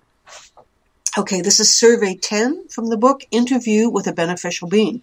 So let's just mention that if in the last section you have determined that it is a non-beneficial being, then you exercise your sovereign human ability of choice to tell them to go. Okay. And I do that with the dowsing protocol, which I will send to anybody that wants it. It's step 4 on my dowsing protocol is to disconnect the non-beneficial energies, and we just apply it to that. So if you get a one that's not, that you don't want to have around, you remove it. But it's like you can identify it. That's the key thing. It's not just some vague experience that you remember. You have an interview. You can determine if it's beneficial or not. If not, off it goes. Because we have the capability of doing that. Right. Okay, so then Survey 10. So now it's qualified. is qualified to the next round. And here we go. So, and now think of for the folks at home, think of the experience or the spirit guides or whatever you're working with. And you can ask, am I communicating with more than one being? Am I communicating with more than one being?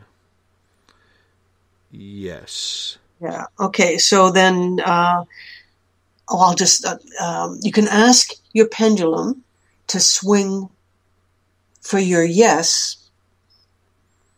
Mm-hmm. So 1 with 2 beings, with 3 beings. No, only one other. Only one other. Okay. For the other folks you can go 6 to 10, more than 11. What I find quite often I'll say this. I'm going to say this. Lately, I have been finding, because I've been doing more work with this, that it presents as one being. It's actually kind of a collective.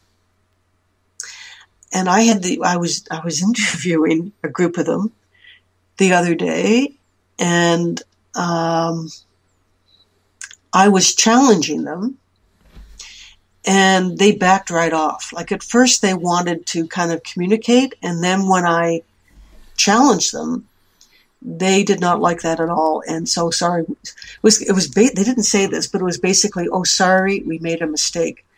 So it seems as if they were interested in absorbing me and my energy as part of a collective hive mind, if you will. And this is why I think they take people when they're more or less unconscious, because they're not exerting their free will. That beings, sovereign human beings who exert their free will, don't fit really well into the alien hive. For some of them. I'm not saying they're all hive, but I'm sure they're not all hive. There's all kinds of things, but they seem to be out there. So people can dose that. Am I communicating? Is it a sort of hive mind that Susan is describing that really appears as one, but is made up of many? And do any of these want to absorb my energy into their collective? I get a big yes on that. Like we're engines, I think. The human body and mind and all the rest of it, we're kind of engines for something or other. But that it's better for them. They assimilate us better if we're not fully conscious. So the best protection always is stay conscious. Don't go catatonic. Be in your body. Anyway, that's an aside. Okay, so if you do have more than one, so Dave, you found out you had 2 there? I only had, I have Jordan, who is my guide, who is continually attached to the pendulum of mine, and then he said there was only one other being. Okay, one other being. So then I ask, the next question is that, if there's a whole bunch of them, which being should I communicate with? There may be a leader, in fact. If there is more than one, I don't generally ask what their names are. If there are 5, I will just write the numbers 1 to 5 on a piece of paper. Mm-hmm. For me, everything really is simply pure energy. I am less interested in the cultural story and more interested in the essential character of the being. Can I ask you a question, Susan? Yeah, sure. Of course. When I asked which being, as you were speaking, I said, which being do you want me to talk to? It gives me a yes motion, except it's not 12 to 6, it's 9 to 3. So you've got a new signal there. Okay. So the pendulum, pendulum, goes back and forth, circles different ways. One of the things you want to practice with your pendulum is to discover the various signals. So your yes was 12 to 6? And now you've got a new signal, which is 9 to 3. Yeah. This could be interesting. It could be It could be that when you're communicating with the Jordan being, you're in a 12 to 6. When you're communicating with the other being, you're in a 3 to 9. Ask the other being. Call him number. You can do whatever you want, but I invite you to call him number 2. Oh, I like that. I was just going to say number 2. Yeah. Well, it just makes it simple, So you could say, number 2, are you willing to communicate? Yes, and it's going 9 to 3 extremely fast. Okay, and say, number 2, please show me my no response.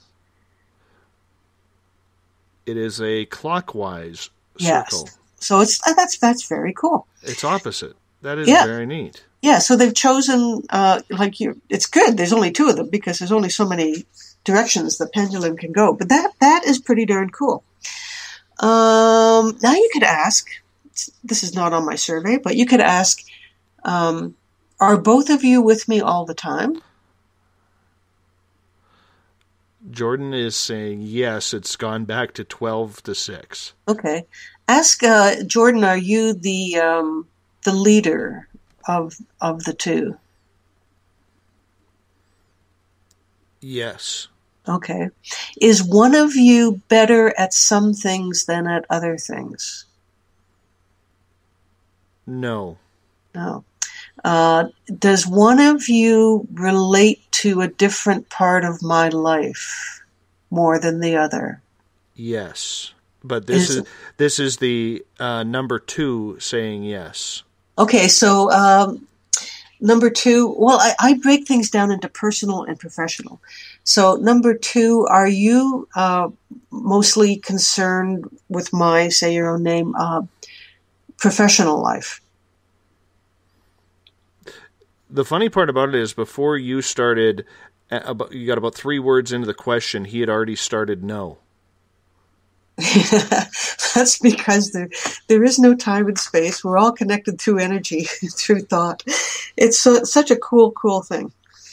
So the series of questions, so not professional, we decided? He said? It said? That's I don't right. even put gender on them, it's just energy. And it's nice to dress them up with names and pictures, but to me, it's simply energy, not professional. Ask if number 2 is got to do with the radio show to some extent. Yes. Okay. Would he like to be a guest on the show? No. No? Okay. Does he help you with questions? Does he help you with your insights when you're asking questions? No. Yes. No. Can okay. I want to ask one question. Was he the alien at the window? Why, yes, he was. Okay. Well, tell us that story. April 20th of 2015, I had just started my show, and I was I saw something as I was asking my first question to my guest, talking Buddha of all topics, and I saw something move out my window.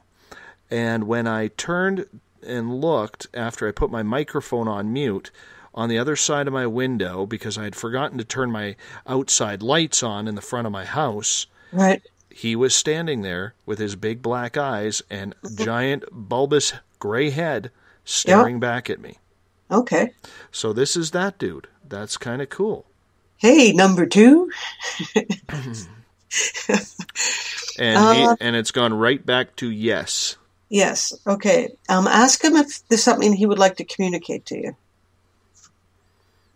Yes. Okay. Ask him if he's okay being called number 2.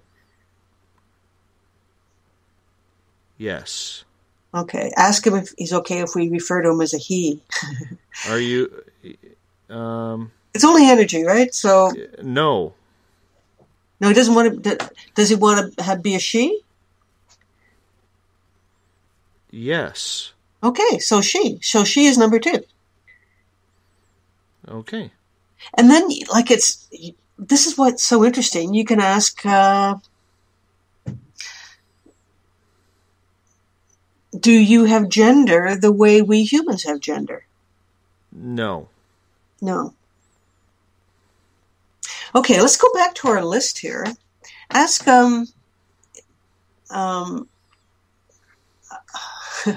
which of Jordan or number 2 would like to answer the questions that Susan has in mind?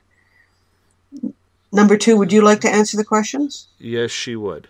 Would Jordan? Is Jordan okay with that? 1 second here. Jordan, are you okay with that? Yes, he is. Okay, good. Because you know Jordan pretty well, I think. So how interesting that, in fact, this sweet energy has been hanging around for a year, waiting for you to notice. Well, it was time for you to come along, Susan. Apparently. That's so cool that we can do this. Absolutely. Anyway, so let us carry on with our list. This is Survey 10, Question 2. Okay, and we only have about 3 minutes left because you said Cappy at 2 o'clock. Oh, my goodness. Okay, we'll do it really quickly. We won't have so much discussion. Number 2, and this is Dave talking. Can you help me with my Earth mission? Yes. Do you have information about my Earth mission? Yes. Can you help me with my soul mission? Yes. Do you have information about my soul mission? Yes. Are there any beneficial psychic cords between us? Yes. 1 to 5? More than 1?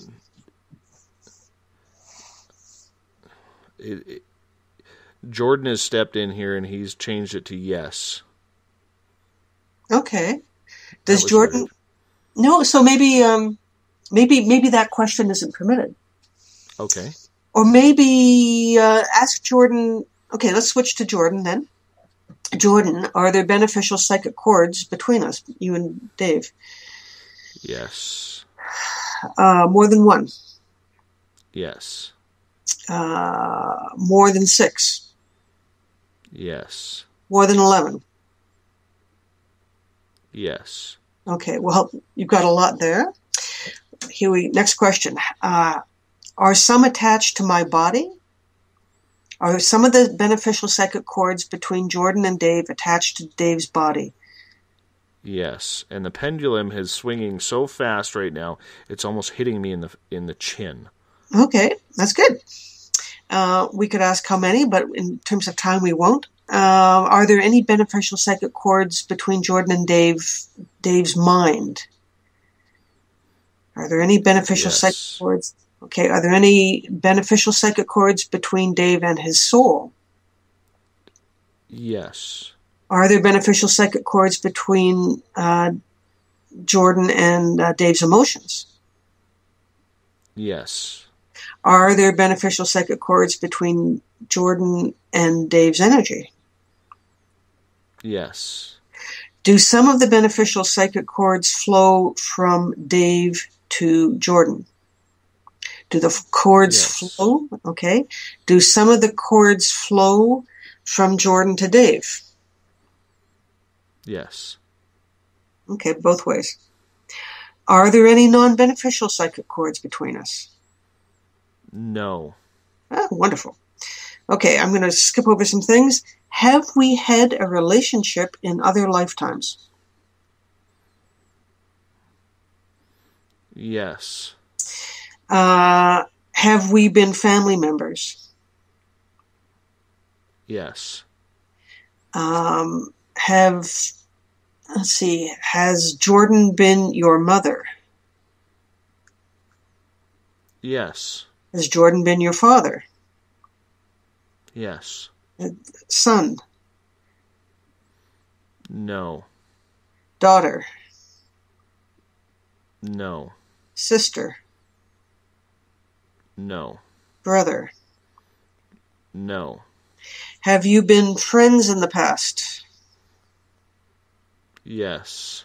Have you been enemies in the past? No. Was one of you a master in the past? No. Was one of you a slave in the past? No. Another set of questions here.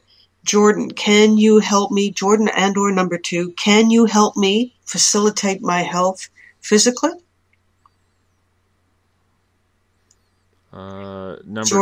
Number two has come in and said yes. Okay, so number 2 can facilitate Dave's health physically. Can number 2 facilitate the health emotionally? No. Spiritually? Yes. Mentally? Yes. Energetically? Yes. Financially? Yes. There you go, baby. Wow. Thank you, boys and girls. Boys and girls. Susan, on that note, we are going to call it the night with you. Oh, it's bad. You know what? I would love to do this again. Let's do it. And when you have time, maybe later on this summer or early fall, bring you back on, and we will do a full dowsing show where we just play with our pendulums. And everybody else can come on in and they can do the test with us. I think that's fantastic. Well, it's fun, you know. I mean, there's so much information to get out there. And so if people want to send me an email, get the free dowsing protocol, susan@dowser.ca, and I'd be happy to put protocol in the subject line. And we'll get you started dowsing safely and accurately. Susan Collins, thank you so much for being on Spaced Out Radio tonight. Absolute pleasure, and have a blast at the Alien Cosmic Expo. I wish I was there. I'm going to try and make it next year for it. Excellent. We'll see you sometime. Absolutely. We'll stay in touch. Take care. Bye-bye. Bye-bye. That's Susan Collins. Her website, dowser.ca. That was a lot of fun. You know what? I've been using a pendulum for, about a year now, and I've never thought about getting that personal with the questions. Interesting. You're listening to Spaced Out Radio. I am your host, Dave Scott. We'll be back after this break. Become more intimate and interactive with Spaced Out Radio. Join our Space Travelers Club with your new membership.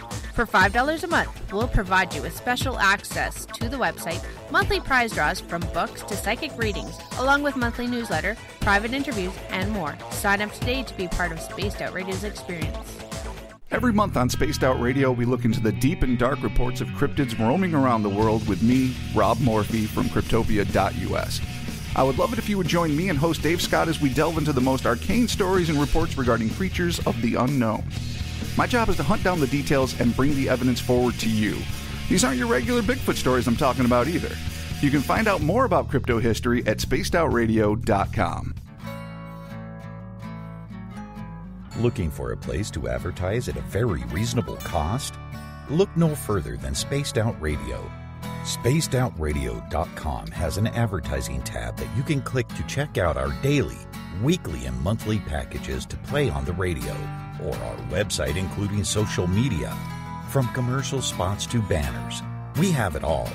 Check out our competitive pricing today.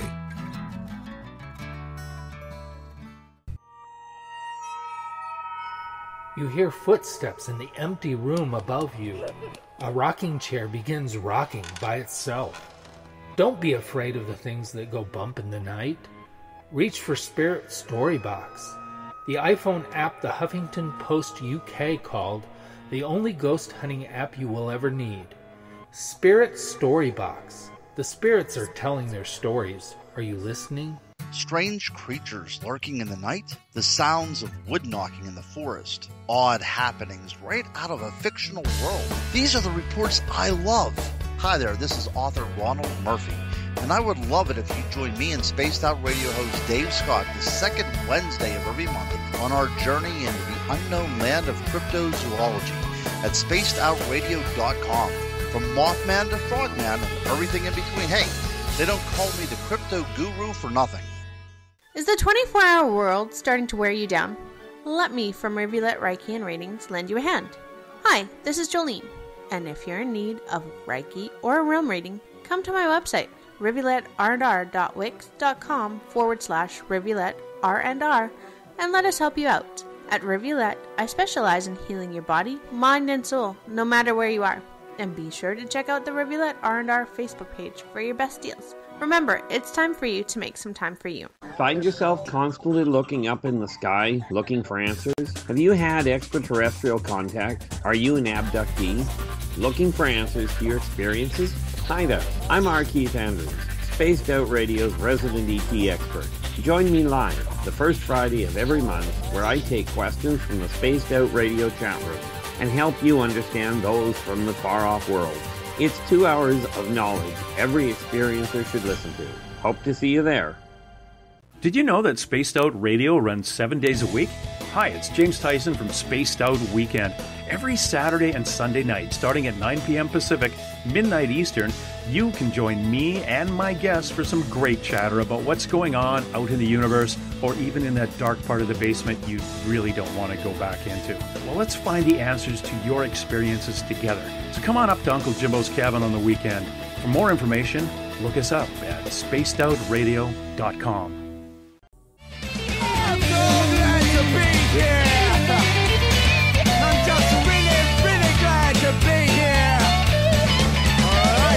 Would you like to connect with us on Spaced Out Radio? Head to spacedoutradio.com to check out the latest shows, guests, and sponsors. And don't forget to sign up for the Space Travelers Club. You'll find all you need at spacedoutradio.com. Welcome back for the final hour of Spaced Out Radio tonight. I am your host, Dave Scott. Thank you so much for tuning in. If you're listening in on the SHR Media Network, over on Paranormal Forum, on the Spaced Out Radio chat room on Spreaker, or on Facebook at Euphoria Chronicles, Forest Moon Paranormal, and our flagship, SOR Space Travelers. Good to have you with us tonight. Thank you for being with us. Susan Collins was our guest for the first 2 hours. Tonight we're introducing something new to the show, and I'll get into that momentarily. Before I do want to remind you that we're all over social media. You can find us on Twitter at Spaced Out Radio. Give our page a like, Spaced Out Radio Show. On Instagram, I can be followed at Dave Scott, SOR. Our YouTube channel is Spaced Out Radio Show. You can subscribe to that. And our website, which will have a brand new look coming up, is spacedoutradio.com. Reminder, there will be no show tomorrow night. I am actually going to take a rare night off. Unfortunately, I have to step out of town for a funeral tomorrow, but Uncle Jimbo James Tyson will be in Saturday and Sunday night for Spaced Out Weekend, and I will be back on Monday. So, getting to what we were just talking about in regards to a little bit of a new segment on the show. I actually have a very private Spaced Out Radio group set up where I have a few listeners come in and I bounce ideas off of them what listeners want. And one of the things that we wanted to try really didn't work. And that was the third hour of having straight open lines. And the reason why it didn't work is most of you are actually used to just asking questions in the chat rooms and being a part of it that way. And so when it comes to open lines, you've probably already asked all your questions, so sometimes you get dried up. And that's just the way it was. And I felt it was a section of and a segment of the show when we don't have guests going the full 3 hours that was really weak. And you're only as strong as your weakest link. And I felt that third hour when we didn't have a guest coming on was the weakest link. So what we have devised here is a hybrid of open lines. You can still call in if you want, but on the nights when we only have a guest, like tonight with Susan Collins, only going 2 hours, the Purple Plates lady, Corrine DeWinter, is stepping up to the plate. She's in the batter's box. She's getting ready to swing at the fastballs that old Davey throws at her, as she will be my co-host of sorts on nights when the third hour is an open hour. So let me introduce you to our newest Spaced Out Radio team member, Corrine DeWinter from purpleplates.com, from Supernatural Radio, poet extraordinary. You can find all of her books on Amazon. Corrine, thank you so much for doing this. How are you? I'm okay, thank you. I am really excited to join you.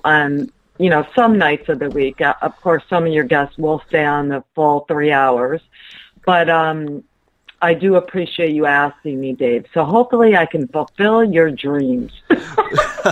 Well, you know what? The funny part about it is we have, and this is the truth, we have been trying to figure out for what? About 15, 16 months now on how you and I could come together and make you more a part about this show. We've done the SOR monthly roundtable where you have been to numerous roundtables, but we've always been trying to work at something to get you more involved, because as much as I love this show, I know your passion for this show is just as strong as well. So it makes me very happy to get someone of your credibility, your standard, on to Spaced Out Radio on, it could be one night a week, it could be 4 nights a week. We really don't know, right?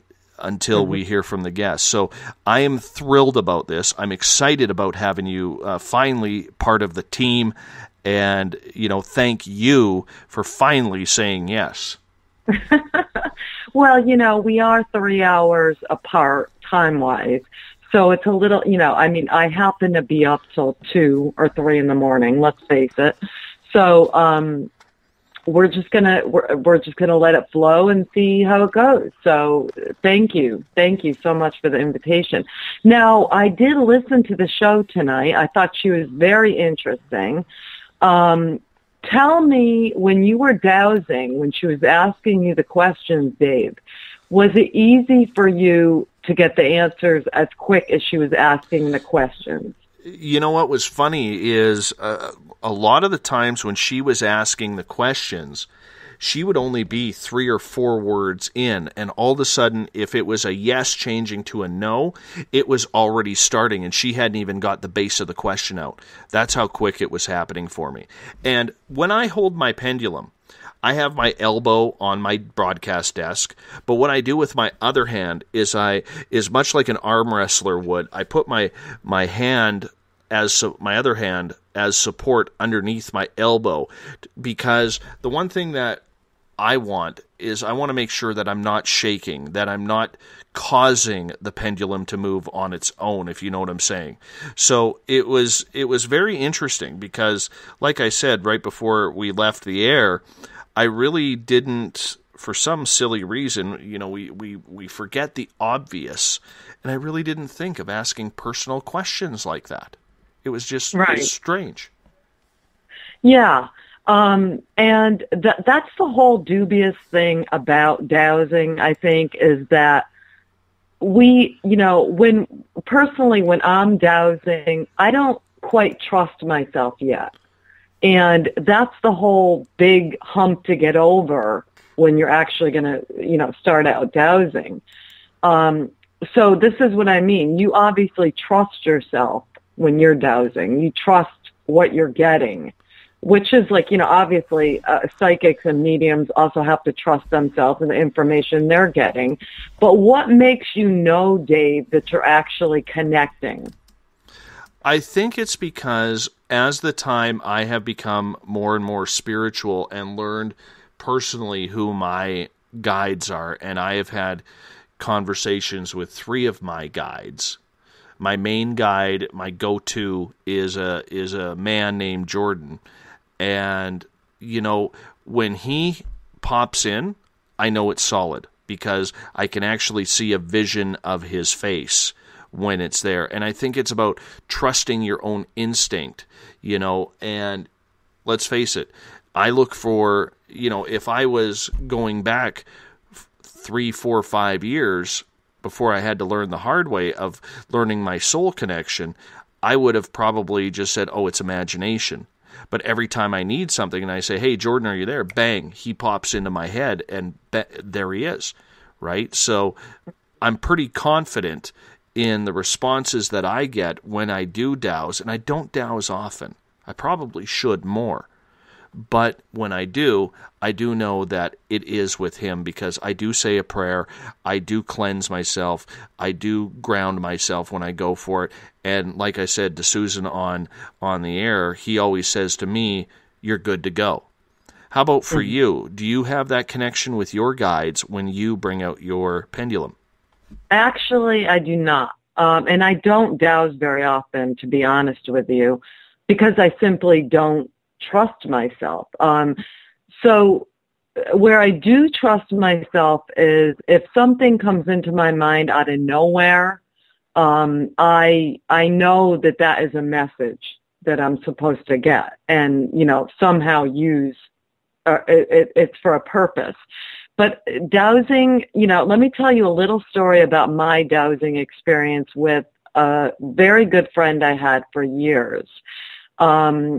She would dowse. She probably dowsed for about 20 years, took lots of classes, blah, blah, blah, blah. So she would dowse, we would sit here. She lived with me for some time, and we would dowse, or she would dowse, ask questions for me, and then she would ask questions for herself. So she would dowse on this man she was in love with and try to discern what he was going to do, how he was feeling, so on and so forth. And she figured out with the dowsing that this man was completely in love with her. In fact, he wanted to marry her. He just didn't know how to tell her. So, and she also dowsed that he was having sexual dreams about her. The list goes on. So come to find out, about, I don't know, a year after she was dowsing and finding out all this information, I talked to the man. In fact, he felt no such thing toward this woman. And so this is what I'm saying. You know what I mean? Like, she obviously, she had something, you know what I mean? She was dowsing what she wanted to hear. So this is what I mean. We have to be careful that there's no, when you are dowsing, there's no judging going on there, that you're totally impartial. And do you know what I'm saying, Dave? Absolutely. Yeah. And you know what? I have a story about that as well, to give an example from an example. And many of our new listeners don't know, but when I've told you the story a number of times. When I started getting into this, I actually predicted that a friend of mine was going to date a famous musician. Mm-hmm. And you remember that story. And he has since got married to another woman after they had met and they really hit things off. Unfortunately, due to distance and scheduling and other things, it just didn't seem to work. But every time she would, every day, and it still continues to this day, she gets signs about him. Okay, whether it's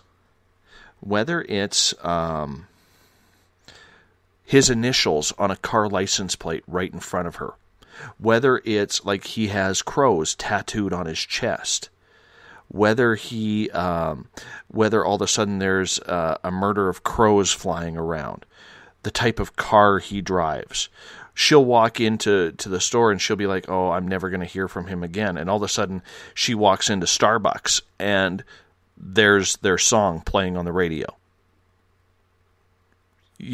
All these different types of signs. Now, in this case, I don't know why, and I don't understand it because, like you don't trust the pendulum, I don't, excuse me, water went down the wrong tube there. I don't really trust my intuition or my intuitive side, shall we say. And, sometimes it's right, sometimes it's not, and I can never seem to find a happy medium. But in this case, I've probably been 99% right of what was happening. And I swore that connection was diminishing, that connection was no longer. In my mind, in my everything that I felt about the situation, it felt like he was gone. So I actually went to my pendulum and I said, and she was on the phone with me, and I said, is it over? Is he gone for good? in this lifetime? And I'm thinking it's going to say yes, and it goes to no. An emphatic no where it's going really, really fast. And I was blown away by that. Well, a couple weeks later, and he's still married to the other woman, but a couple weeks later, he sent her a text message to say hello. Mm-hmm.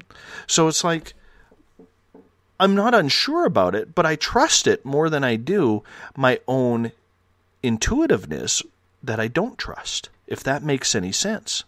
Yeah, it does. You know, but do you think then, Corrine, that it maybe has to do with what you're comfortable with? Because you have been extremely hardworking in the last few months on building up your own intuitiveness and psychic ability. Mm-hmm. So you're asking, what are you asking exactly? Sorry.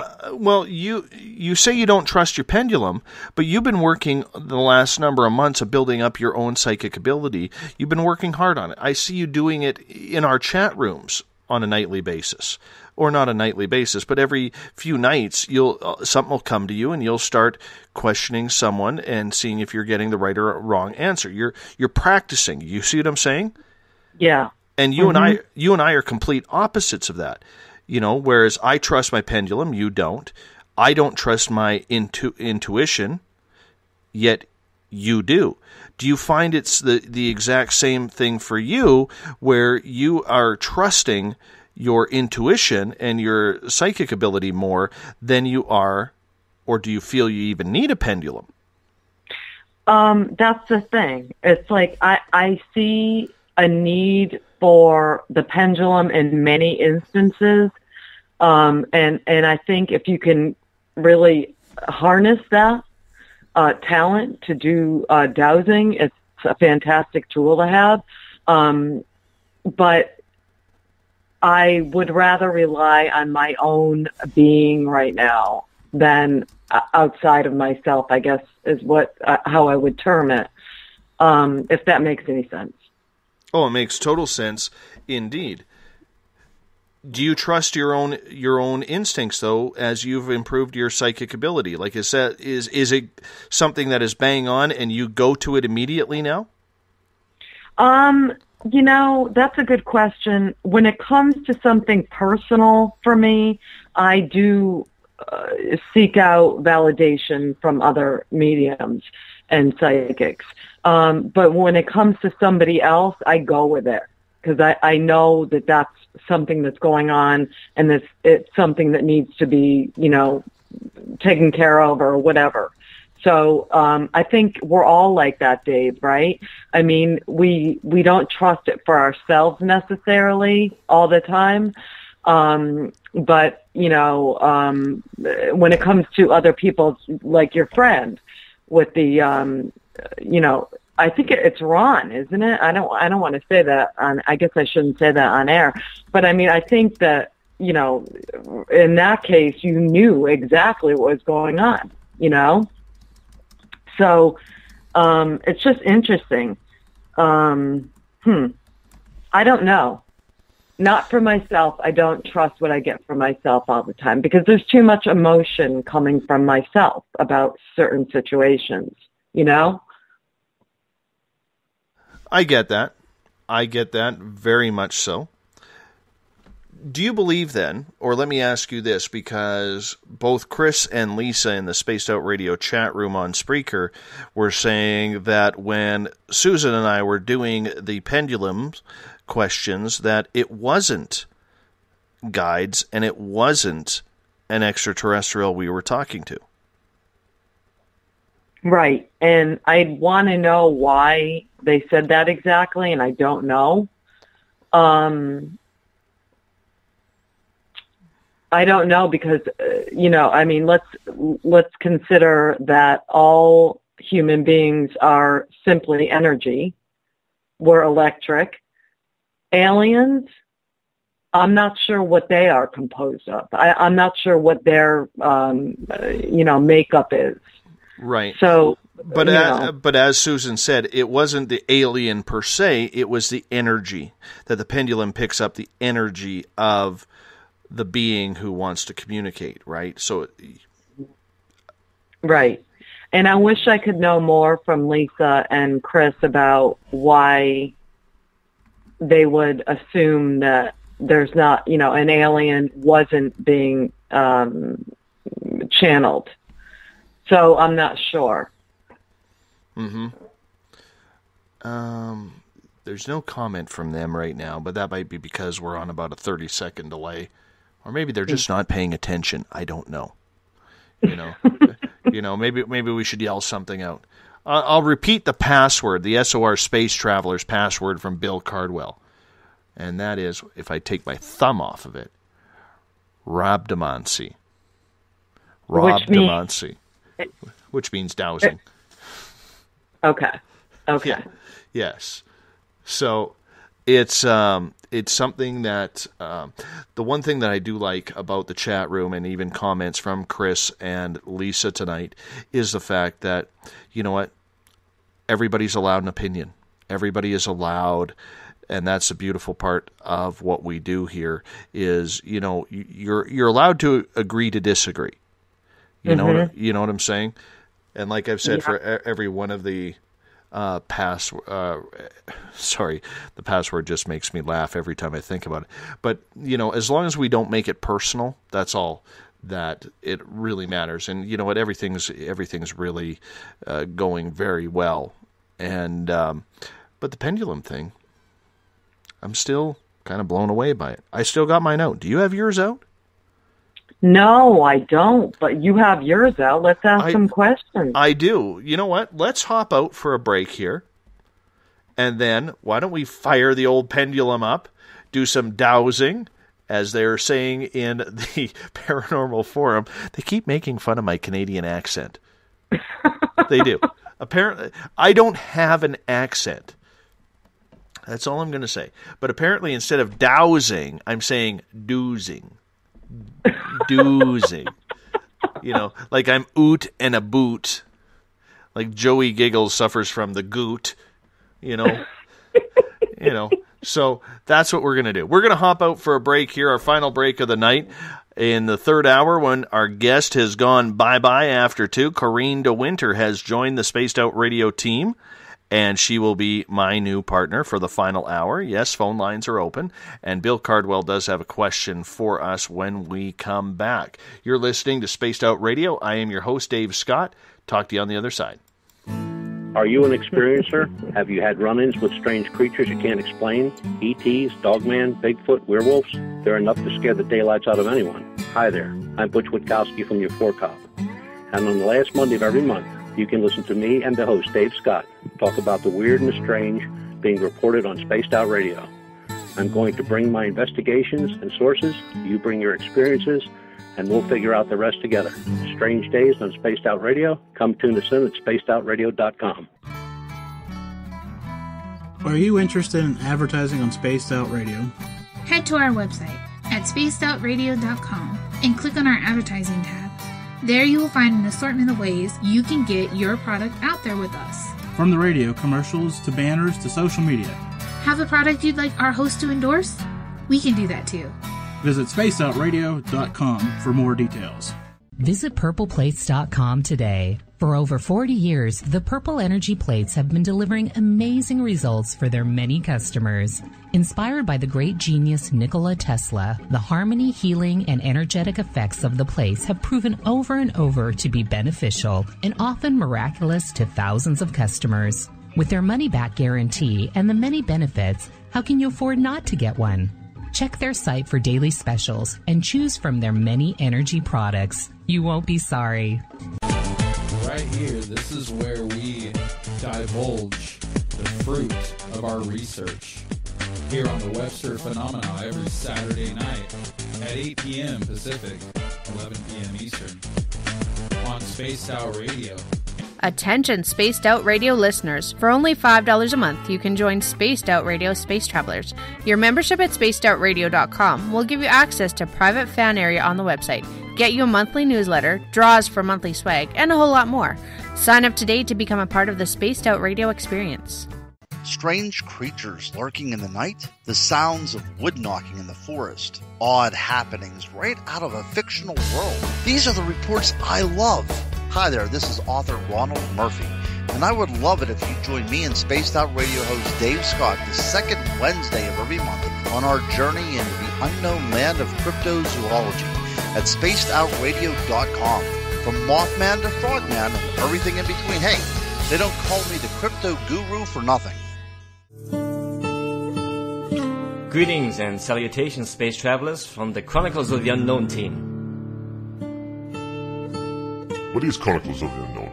I keep hearing about this thing. It's a new paranormal reality TV show based right here in beautiful British Columbia, Canada. Follow our team as we uncover claims of activity on the Caribou Gold Rush Trail. You can also follow us here every third Monday, where two members of our team will be available to answer your questions. We'll give you some equipment updates and some of our experiences on the road, right here on Spaced Out Radio. Did you know that Spaced Out Radio runs 7 days a week? Hi, it's James Tyson from Spaced Out Weekend. Every Saturday and Sunday night, starting at 9 p.m. Pacific, midnight Eastern, you can join me and my guests for some great chatter about what's going on out in the universe, or even in that dark part of the basement you really don't want to go back into. Well, let's find the answers to your experiences together. So come on up to Uncle Jimbo's cabin on the weekend. For more information, look us up at spacedoutradio.com.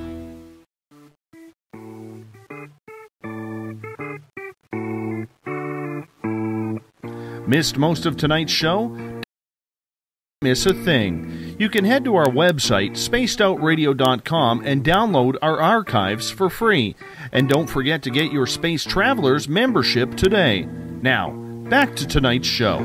Final half hour of Spaced Out Radio tonight. I am your host, Dave Scott. We've rounded third. We are heading for home. As we finish up Spaced Out Radio for the week, one reminder to you, I will not be in the studio tomorrow night. I will be attending a funeral, so on your end, it's going to be 3 hours of pure silence. Maybe that's what you need. Just tune on in to the SOR Space Travelers and just listen to the silence.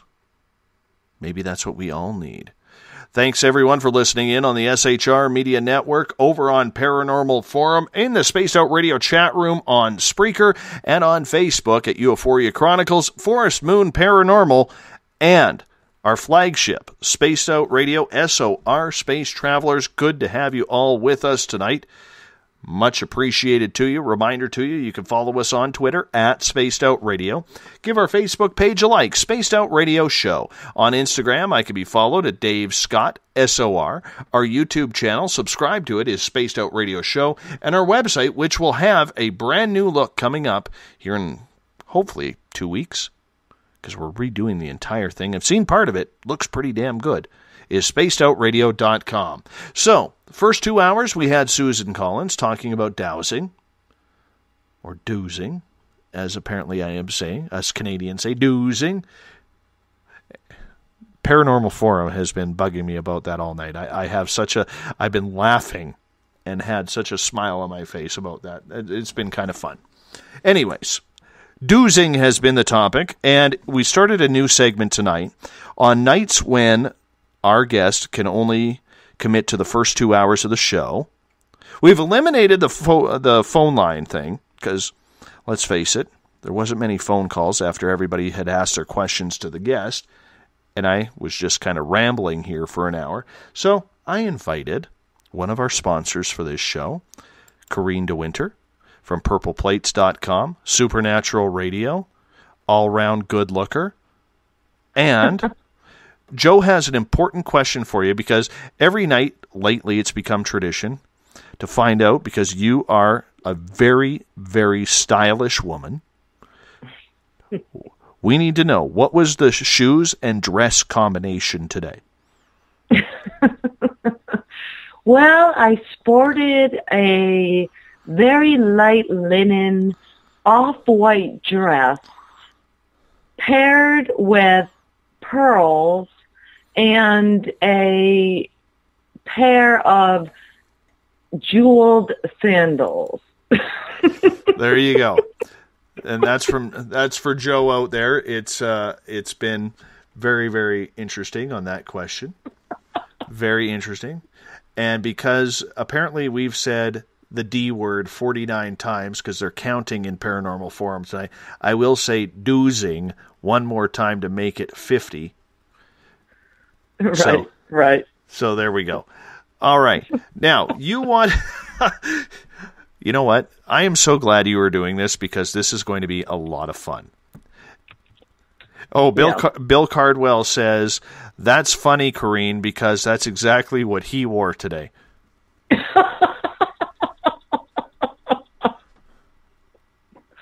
I bet. Exactly. You know,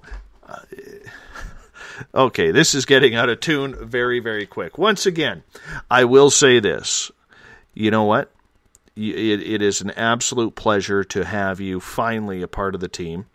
And I think it's going to be very exciting to see what we can bring along as we banter back and forth about our guests, about topics on the show.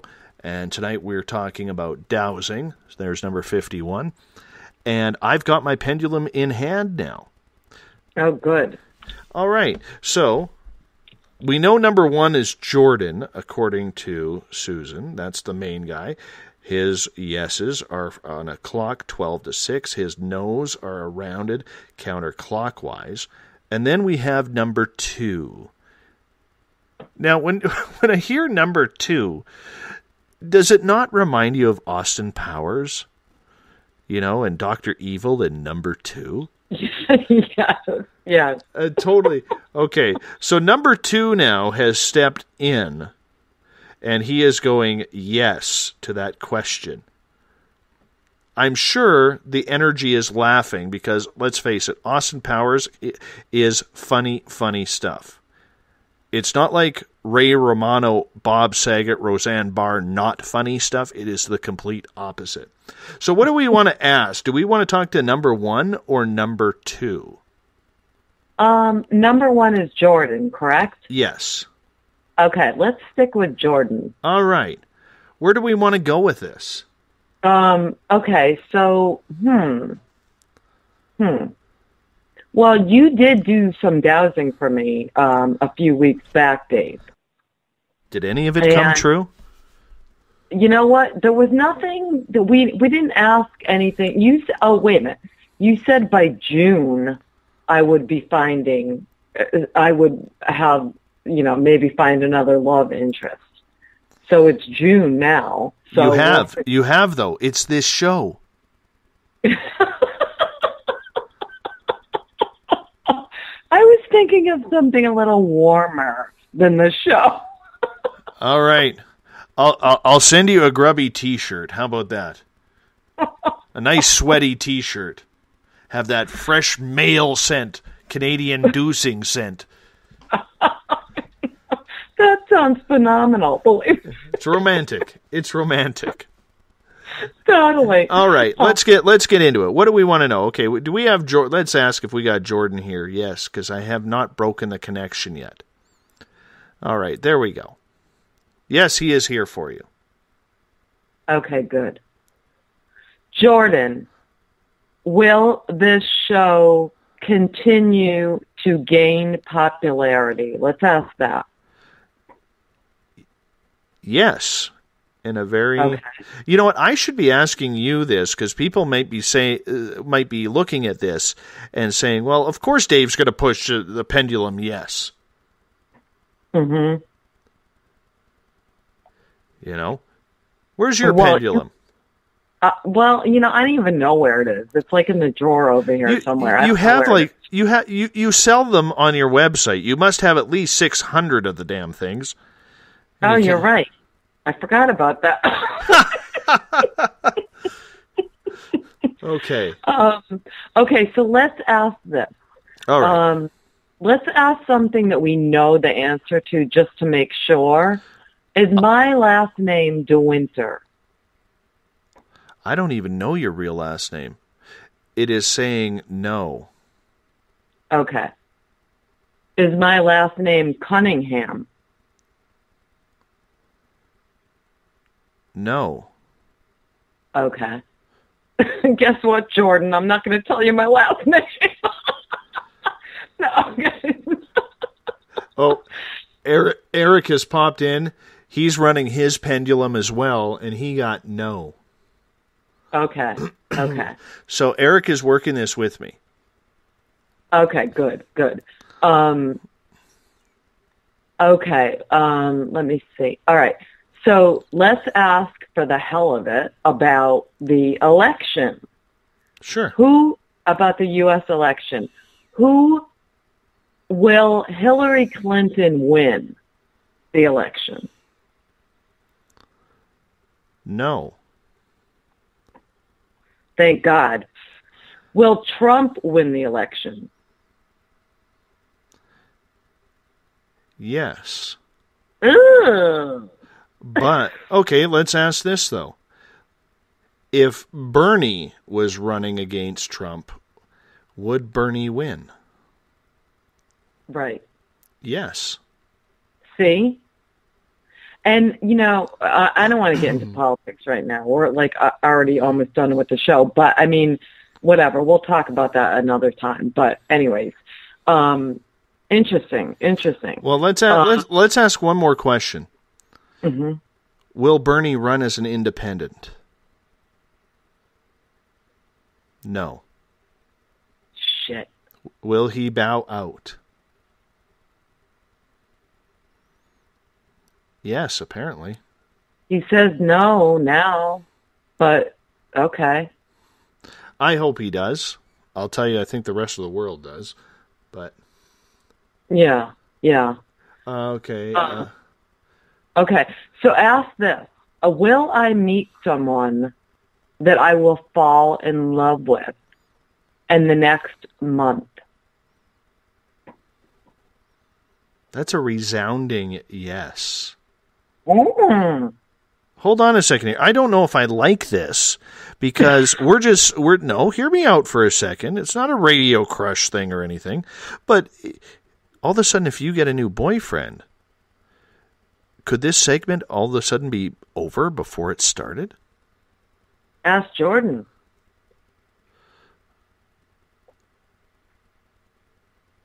Yes.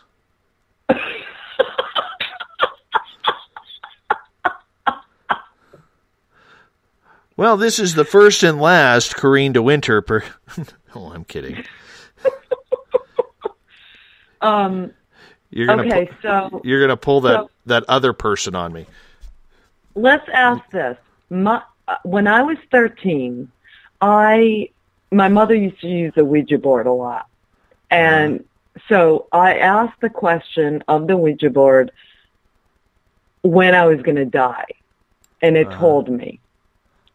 Was that Ouija board correct in when I was going to die? Before you even finish the question, I had a very resounding, and it is spinning faster and faster, no. It is not correct. Okay, good. Because I'll be dead pretty soon. Yeah, no, you're here for a while.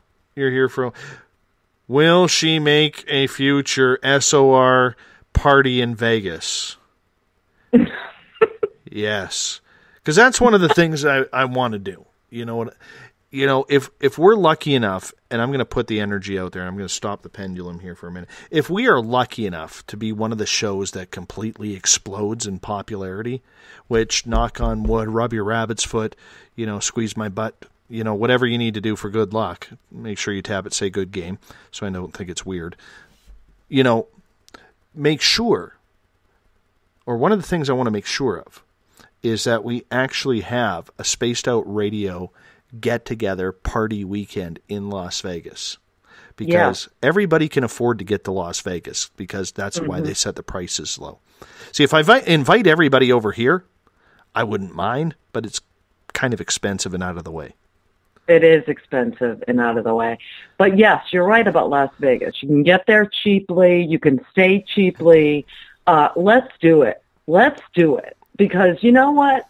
You guys, we're all friends on, I say friends on, on the internet. We're all friendly with each other. Lisa and Eric and Chris, everybody.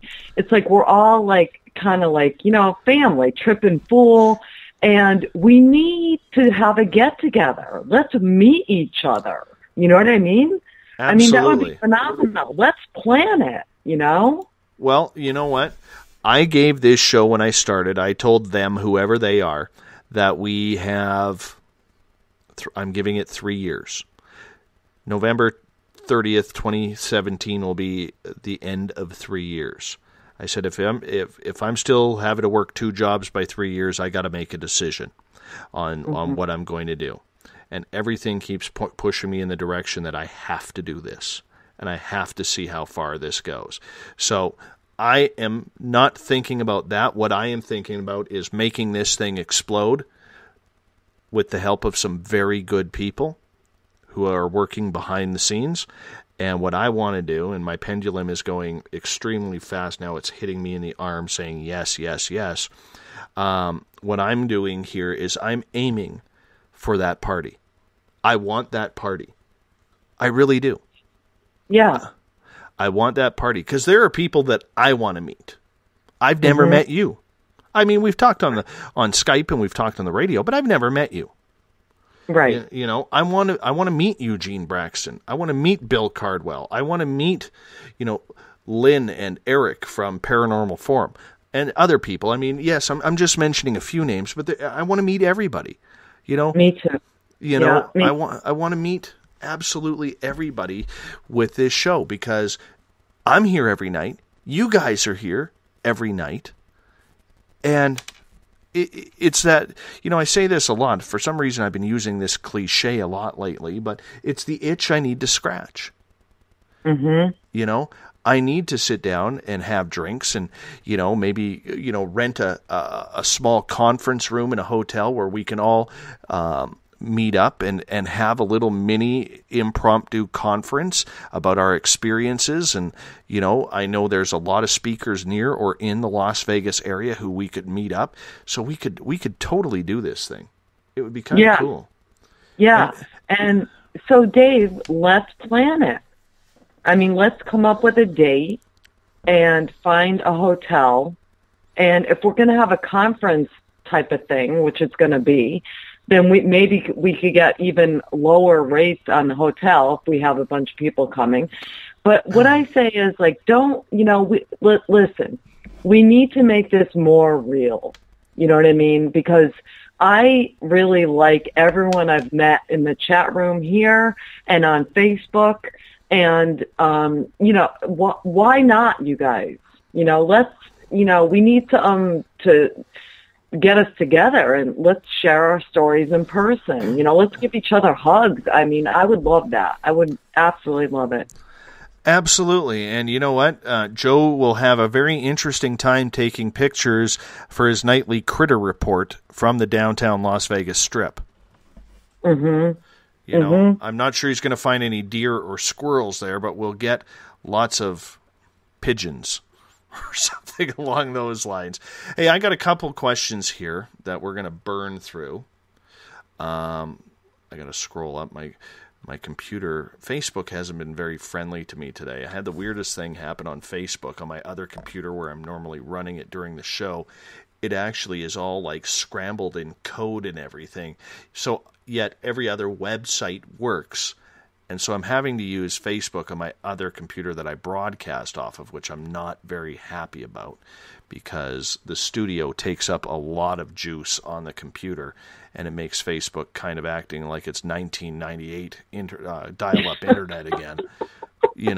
So I'm saying all this as I'm trying to find the damn question. Here it is. This is from Bill Cardwell in the SOR Space Travelers. Can you use a pendulum to get information about the future? What do you think about that, Corrine? Wow, that's interesting. You know what? I had a guest on tonight, Dave, on my show earlier at 8 o'clock, and she is in close contact with her lover that has died. And it's such an interesting story. And I checked her out. It wasn't like this woman was like this crazy lady who was in love with this guy and he died, and she imagined that he was trying to contact her. It's completely different. So interesting. Anyways, so I said to her, Victoria, is there things that he cannot tell you about this life? And she goes, oh, absolutely. He won't answer certain questions. So I said, what about the future? Does he tell you anything about the future? And she said, he won't tell, he only says that we're in each other's lives until one of us decides not to be. They've lived many lifetimes together. And, but she said she herself had experienced something where she felt like it was the future. And, you know, she had this vision of him and her at this place, and it was very real. And so she knew that was, you know, when she went through that, or she experienced that was a future time in their lives. So can we ask about the future? I think sometimes we can. I think it's you know, it's okay. I mean, we'll get an answer sometimes. Other times, perhaps not. So it's like, I think we can only discern so much from dowsing or psychic ability or mediumship because we're not meant to know that stuff. But we can certainly try, you know? Well, you know what? I haven't tried the future yet. It always seems that it always seems taboo to talk about the future. You know what I'm saying? It just seems like one of those taboo type topics, like we're not supposed to know, you know, and we're not supposed to figure it out. It's supposed to just come naturally. But apparently, asking about your death, though, that is the future. So maybe I just spoke right over myself without saying. Eric has a question for Mr. Pendulum, actually for Jordan. Let's see if Jordan wants to answer a question here. Hold on. Let me stabilize this thing. Now, my pendulum is Sodalite. I love Sodalite. So let's see. Jordan, are you here? Would you like to answer a question of Eric's? The answer is yes. Eric is saying, will Spaced Out Radio be at 100,000 listeners by the end of the year? No. Damn it. Okay. Will we be at 100? No, I'm kidding. Oh, apparently there's no humor there. He's saying yes, because, well, we're well over 100 now. Let's say 10,000. 10,000 is a yes. Oh, my God. That would be kind of cool. Very cool. I may have to get the moderators involved in the chat room a little bit more. What about 15,000? No. Jordan's like, calm down, Dave. 10,046. Is that our goal? Apparently, yes. That's excellent, though. Oh, I would be thrilled. I would absolutely. Thank you, Jordan. I would be absolutely thrilled. 10,000 listeners. The way I figure it right now is, yes, we have, you know, there's two ways you have to look at the numbers. You can look at the numbers with the nightly visitors, which will, you know, pretty much depress anybody. Because you think, man, I'm doing all this work for, you know, just a couple hundred people coming in on a nightly basis. But that's a lot, Dave. But, oh, thank you. Yes, I do agree. But then you have to remember that not everybody tunes in every night. Right, right. So I'm trying to figure out what the math is on that, because I know there is a radio equation that they call CUME for a nightly share of your audience. And I'm trying to figure out what the equation is to actually figure out.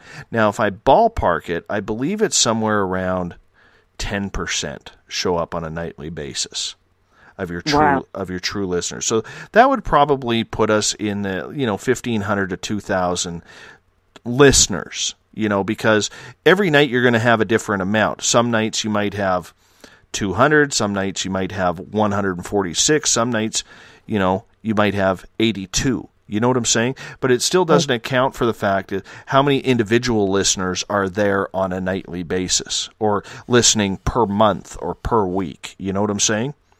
So, yeah. So that's kind of what we are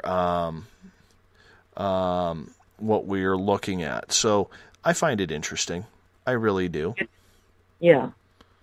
Mm-hmm. It is. And Lisa's saying, combine your work with sincere prayer. And I'm sure you do. Yes, I do. And you know what? As I've said many a times, it's one of those things where I, every time I get down on myself, because like I talk very much about my depression and anxiety, not that I use it as an excuse. I just talk about it because if you're a new listener listening, I talk about it because it makes me feel better when I talk about it. Anyhow. Good. Anyhow, when I do say my prayers at night, it usually does include the show. And when I do have a rough outing where I'm thinking, damn it, this thing's never going to take off. This, I'm treading water here while people are swimming around me. Something good always happens to kind of reignite that fire that's inside. We have a question from Paisley. And you may recognize Paisley from Two Mediums and a Large. Yeah. On Sunday. She is asking a question for Jordan, and Jordan is saying, yes, I will answer it before I've even asked it. And she is asking, will Paisley be making YouTube videos by July 2016? And the answer is, I need a drum roll. We got to figure that out. No. Will it be by the end of 2016? Yes. September? August? No. Aim for September, Paisley. September is your month. Yeah. That's what we need to do. Aim for it. Aim your goals high. So, right. Corrine, how tired are you? You haven't even eaten dinner yet, actually. It's 3 a.m. almost here. But I don't eat till later anyways. But I'm not that tired, I mean, I don't know, Do you want to go overtime? I'll leave it up to you. I'll leave it up to you. Like, half an hour? Half an hour? Can we do half hour? Let's do it. Let's step out for a commercial right now. We're going overtime for half an hour because Corrine said so. We're going to blame her. We'll be right back after this break. If it ever fires up. There it is. Have you ever had an extraterrestrial experience? One you just couldn't explain? Well, maybe I can help. Hello, I am Samantha Mullet. On the second Tuesday of each month, I will join Dave Scott on Spaced Out Radio to bring a human aspect to ET contact. It's something I've lived with my entire life, and I'd love to help you understand. Let's share our experiences. The ET Experience, the second Tuesday of each month, only on Spaced Out Radio. Fairies? Bigfoot? Dogmen? Trolls? Goblins? Hey, if it's cryptid in any way, I'm looking into it. Hi there, this is author Ronald Murphy, also known as Spaced Out Radio's Crypto Guru. Join me every second Wednesday of the month on Spaced Out Radio with Dave Scott, where we will talk about the stories people call tall tales. I will fill you in on the latest sightings and the hidden histories that are causing quite a stir. You can find everything at spacedoutradio.com. Hi there, this is Jolene with Rivulet Reiki and Readings, and I want you to relax. Let me help you chill out and get in touch with your body, mind, and soul. In this busy world, sometimes we need to let go, and this is where I can help. Visit my website, rivuletrndr.wix.com/rivuletrndr, or my Facebook page, Rivulet R&R, to set up an appointment for relaxation, Reiki, or readings. No matter where you are, it's time for you to make time for you. Would you like to expand your clientele? Have you ever thought of online radio advertising? check out spacedoutradio.com to get your name out there. Our listeners support those who advertise with us, so why not give it a try?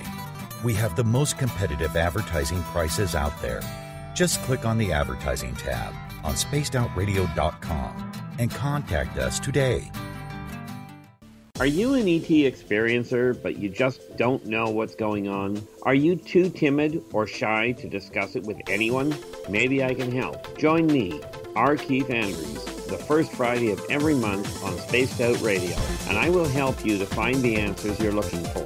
Together, I will help you understand the off-worlders and the true meanings behind your experiences. All you have to do is join us in the Spaced Out Radio chat room. See you there. Every Saturday and Sunday night, as Dave Scott wanders aimlessly in the wilderness, you can come hang out with me, James Tyson, in Spaced Out Weekend.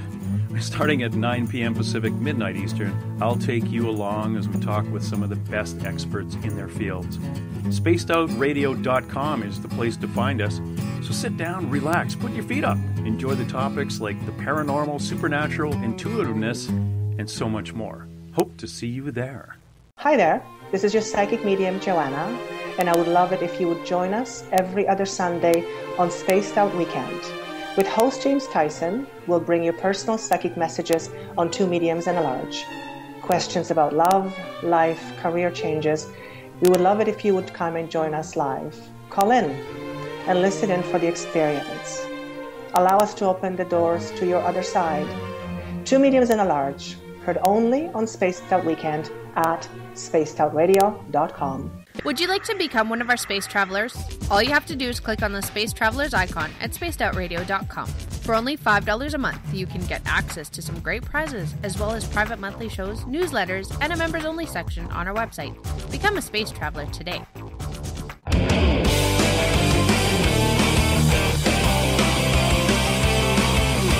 Do you have a topic or a guest that you'd like to hear on Spaced Out Radio? Let us know at spacedoutradio.com, where you can sign up to become a Space Traveler member today. Or you can find us on Twitter at Spaced Out Radio and on our Facebook page, Spaced Out Radio Show. I don't want to take a thing from you. I just want to feel like something real with you. I just want to fly high to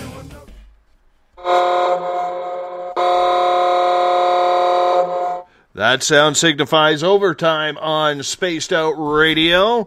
Yes, we're going overtime.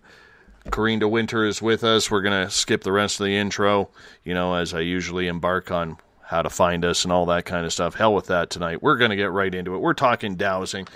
We're having fun. Everybody's still with us. Everybody's excited. And we got an overtime critter report from Joe and the SOR Space Travelers. Reminder, the password for tonight is Rabdomancy or Robdomancy. RH, is that usually a ra? Is that raw? I don't know. Corrine, how are you doing? Okay. you called overtime tonight. That's kind of cool. Nobody else has called overtime but myself usually. Right.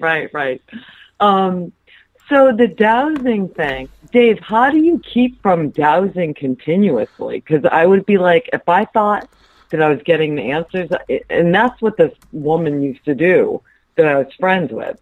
She would douse constantly. Should I eat this? Shouldn't I eat this? Blah, blah, blah, blah. So how do you stop yourself from asking those questions? You know what? That's actually a good question. I was thinking about that myself. Wondering whether or not I do it enough.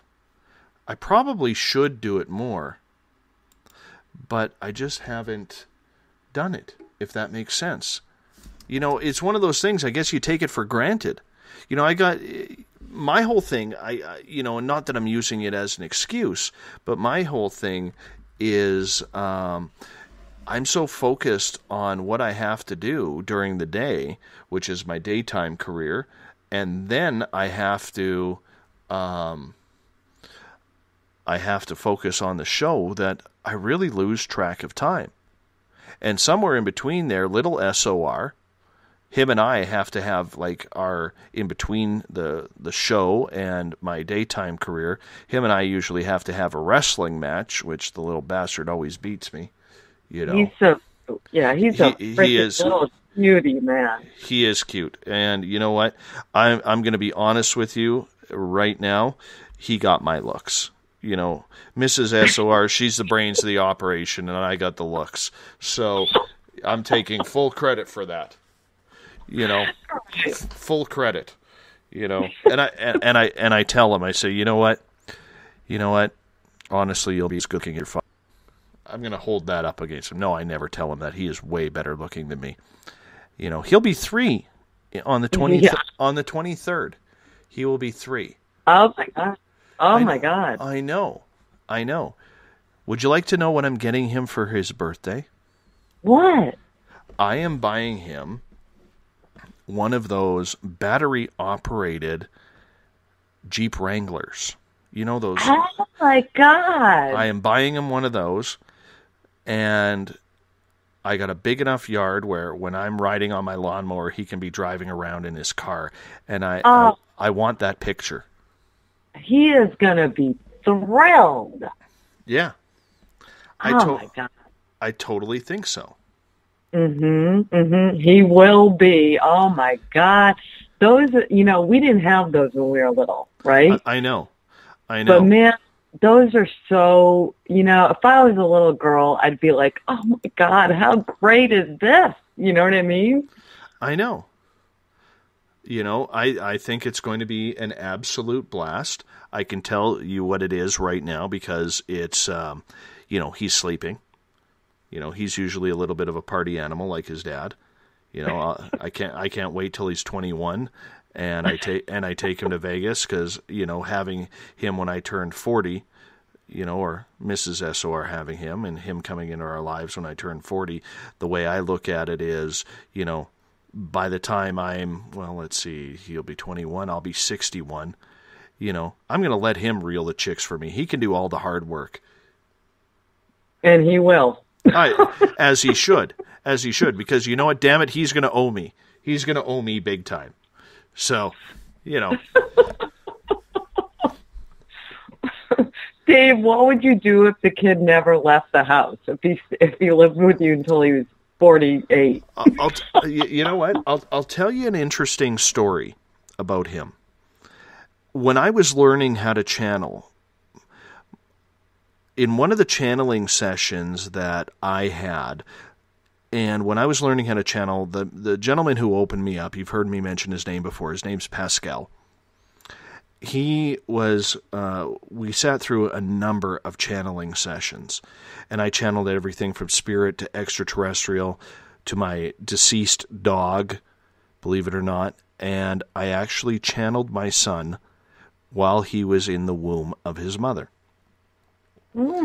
And one of the things that he stated was that he was going to fulfill one of my 2 dreams in life that I never got to, because, I mean, we all have things that we've wanted to do in life that we've never got an opportunity to do so. And one of those was, I'll name them. One was to play in the NHL. And the other one was to become a military fighter pilot. Those were my 2 dreams. And I never got to do either of them. You know, so I ended up literally with dream number 3, which was to become a journalist and be on the radio. So the first 2 that I never got to do. So when I was actually channeling him, he said that he was going to fulfill one of the 2 dreams. And I know a lot of people out there will say, well, you're the dad. Of course, you want him to play hockey. You're Canadian. You're everything, you know, but my son can do whatever he wants as long as it's not playing soccer, because I'm allergic to soccer. He can do absolutely anything that he wants. I really don't care. It's his life. You know, if he wants to be a rock star, he can be a rock star. If he wants to play piano, play piano. If he wants to, you know, be a fisherman, do it. Just go enjoy your life, you know? But from what I have talked to other people and other intuitive people where I've asked them about my son, everything points to him being a hockey player. Mm-hmm. And we'll see where that goes. I mean, he's only got literally, 15 years until his draft year, so he better fucking pick it up. Pardon my language. Oops. Yeah. He better start picking it up. I mean, let's be honest. We were playing a little hockey today, and still showing him how to hold a hockey stick, and and he slashed me. He slashed me right in the hand. So I did what any father would do in that situation. I said, "You want to go? Let's drop the gloves and go." And he just kind of looked at me with this strange look on my face. And I'm like, oh, my God, you better not play in Europe. Right? So I think I'm going to have to get into more hockey videos with him. But no, on a serious note, he can do whatever he wants. I just found that funny in that channeling experience that's what I was told. Right? Yeah. But see, fighter pilot, I wouldn't like to see him do that. I'm not his mother, but I mean, that's like dicey, You know what's weird? Did you know that there were 2 more military air demonstration squadron crashes today? Oh, God, no. So the other day, a member of the Blue Angels was killed. And on the same day, a member of the Thunderbirds had to eject from his jet that crashed. And then today, a Russian air demonstration pilot was killed in a crash at an air show over in Europe. And in another part of Europe, there was another collision between air demonstration aircraft, but thankfully those pilots survived. 4. Wow. 4 in a week. Wow. Yeah. That's not good, No, absolutely. Go ahead, Dave. Well, just all of a sudden, why all of a sudden is this happening? It's kind of like, how we started off the year with everybody and their dog who was famous dying, Mm-hmm. So it's, I just found that very interesting. Yeah. It is interesting. Yeah. Do you believe in those types of coincidences? Do you think there's something to that, Corrine? Yes, I do. And I'm not sure what it is. It's kind of like birds in nature all over the world. Say one bird somewhere decides to start eating meat that never ate meat before. All the other birds in the world hop to it, and they do the same thing. It's like this mindset, Dave, this collective unconscious. I think that's what Carl Jung called the collective unconscious. Is that it's in all of the birds' minds, right? I'm going to start eating meat. We never did before, but we're going to do it now. And it's very interesting. So I think that is, not to get political or anything, but we know how much is wrong with the earth right now, with our culture. We have a rape culture. We have this, we have that. The other, all these things are wrong. And it's this collective unconscious that cultivates that. So this is why we all have to change our mind to raise the energy. And I don't want to sound like a hippie right now, but it's very interesting the way this happens. Like these all these rock stars die. These pilots, these Blue Angels and whatnot die. I mean, it's interesting. You know what I mean? Yeah, it just seems to happen. Mm-hmm. Mm-hmm. It just seems to happen. It's scary when it does. You mentioned the word rape. I want to get into this for a minute. That Stanford student whose dad was defending him, did you read the victim impact statement? Of course I did. Yeah. You know what?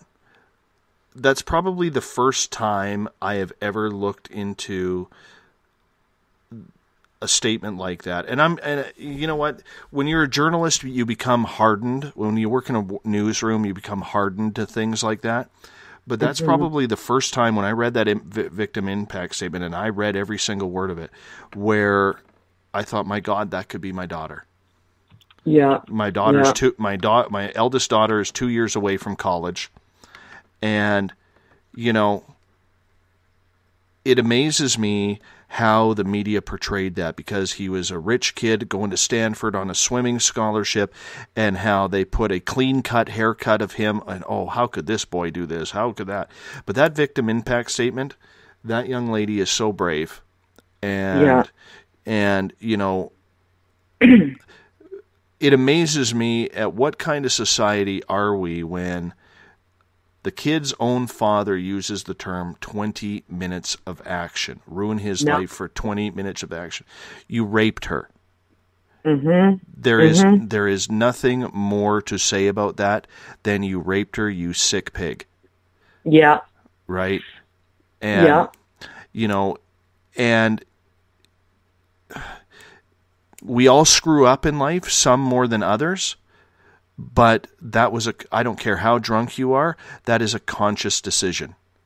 And, totally. And to only get 6 months, so say cut that in half for good behavior, you know, the only blessing that this boy is going to have, because I don't think he'll learn anything in 3 months of prison, but the fact is, no matter where he goes in public now, he is a rapist. He's been titled.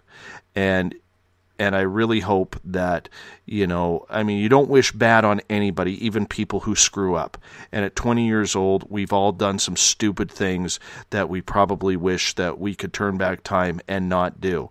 But when you rape someone and when you take their free will away from them, like we talk about aliens raping people on this show all the time, but let's take it down a level to humanity. You know, you're a sick bastard if you had to take advantage of a girl behind a garbage can and you were ready to leave her there when you were done. You were ready to dispose of her.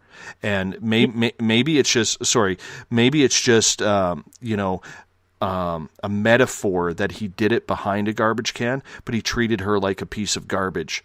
And the fact that he is still in denial about it, it just goes to show how screwed up society is, that there are people even defending his actions. Like, give your head a shake. No kidding. Well, can I say how I feel about this? I'm absolutely outraged. And this isn't the, you know, of course it's not the first case like this. It won't be the last. This happens all the time, okay? But Dave, am I right or wrong when I say money talks and bullshit walks? Oh, you're absolutely right. Is that the bottom line of all of this? This piece of shit, excuse my language, he ran away when those two Swedish students caught him. He, you know, happened upon the scene. He ran away like a little worm that he is. The father, as bad as the son, but you know what I mean, Dave? Everybody who has money gets away with this shit. Mm-hmm. You know what I'm saying? Absolutely. And it's like, you know, at some point, you know, we all hear about, oh my God, you know, this is the age of enlightenment. This is the age of transparency. We're going to know who's lying, who's not lying. Let's hope to God that this really happens, because we do have to start with ourselves. And I'm sure, like me, you try to do the right thing. You try to, you know, make everybody, you know, feel better, give to people that need it, so on and so forth. But all of us have to come together. With this society of the internet and everything and instant contact with each other, we still haven't gotten together. No. We still have not gotten together to help freaking, you know, the universe, this whole bullshit society that we live in. I can't believe it. You know what I mean? Well, did it not start with OJ? Yes. Yep. Well, I don't know if it started with OJ, but he certainly was one of them that, you know, got away with it. Thankfully, he was, you know, he's imprisoned by some other act that he did. Right. But, I mean, really, you know, so I say the bottom line is always money talks, bullshit walks. Absolutely. And you know what? If you haven't taken the time to read the victim impact statement, hopefully they're able to keep this young lady's identity under wraps, because she's had enough. And, it's something that the gentleman's name is Brock Turner, and I want to thank Bill for posting that in the SOR Space Travelers. But do me a favor, and this is to all our listeners out there, if you haven't read her victim impact statement, I don't care how manly you are or how womanly you are, keep tissue nearby. Because this young lady, the bravery that she showed in that victim impact statement is probably one of the most profound pieces of writing I have ever read. It's descriptive, it's colorful, it's brutal, it'll make you sick to your stomach, it'll make you want to cry, and when you think about the strength that she is showing, it'll make you smile. And, I only wish blessings. But here's the other thing that I do want to mention. When this idiot gets out, and that's what he is, we can agree to that.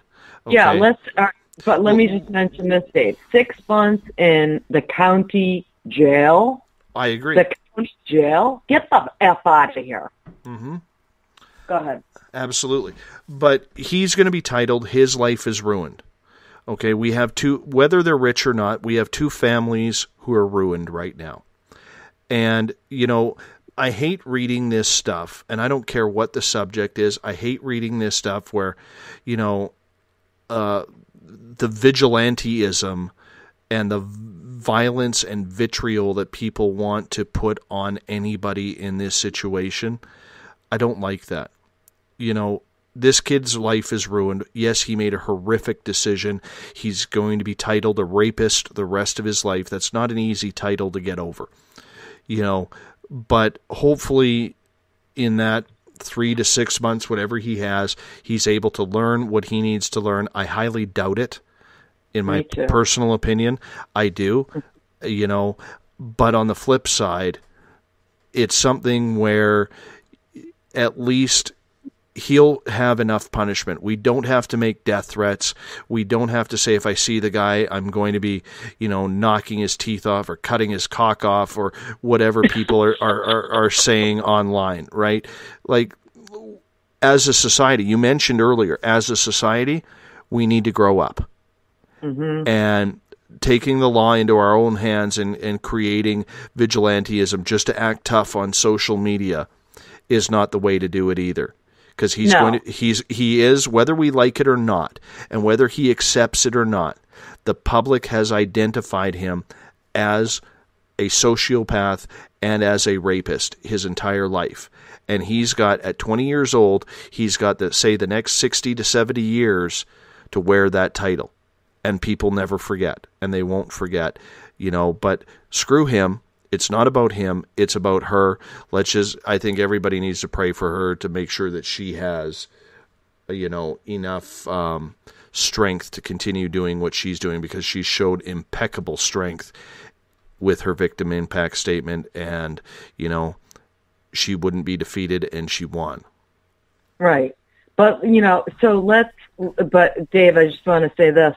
Let's look at all the other rapes that are done. I mean, okay, so I just learned this today that in Brazil, and I know we're not in Brazil, a woman is raped every 5 minutes in Brazil. Okay, that's crazy. Look at all the other things. In India, women.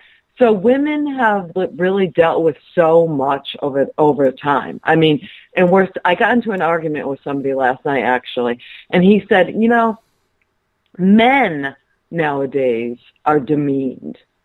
It's changed. History has changed. Now it's men that are the ones that are demeaned. I said, demeaned? What are you talking about? Do you not realize there is a huge difference between demeaned and murdered, raped, maimed? Let's look at the circumcision stuff. You know what I mean? Circumcision in India. Let's look at the death cradles in India. If you have a girl, you go put your baby in the death cradle because a girl is useless, okay? So girls, I don't care who you are, what man you are, what you got to say, there is no disputing that women have taken it up the ass all this time, okay? We have. And I'm not saying, you know, I mean, I'm not like a feminist. I wouldn't term myself a feminist. But when that guy said that, I was like, get the F out of here. Are you kidding me? You know what I mean? Do you agree, Dave? I totally agree. And as someone who has 2 daughters, you know, I know as a parent, I would go ballistic. I would absolutely go ballistic. Both my daughters have gone through school experiencing bullying. And it's funny because my stepdaughter, I've wrestled with her. I would not mess with her. She has a blue belt in karate, and she hits hard. Hell, she hits harder than a lot of the hockey players I fought back in the day. You know, and I wouldn't mess with her. And the fact that, you know, it just goes to show it doesn't matter how tough you are. If this bullying gets into you mentally, it can rip you apart. It can absolutely rip you apart, you know, from the inside in, and you lose your confidence.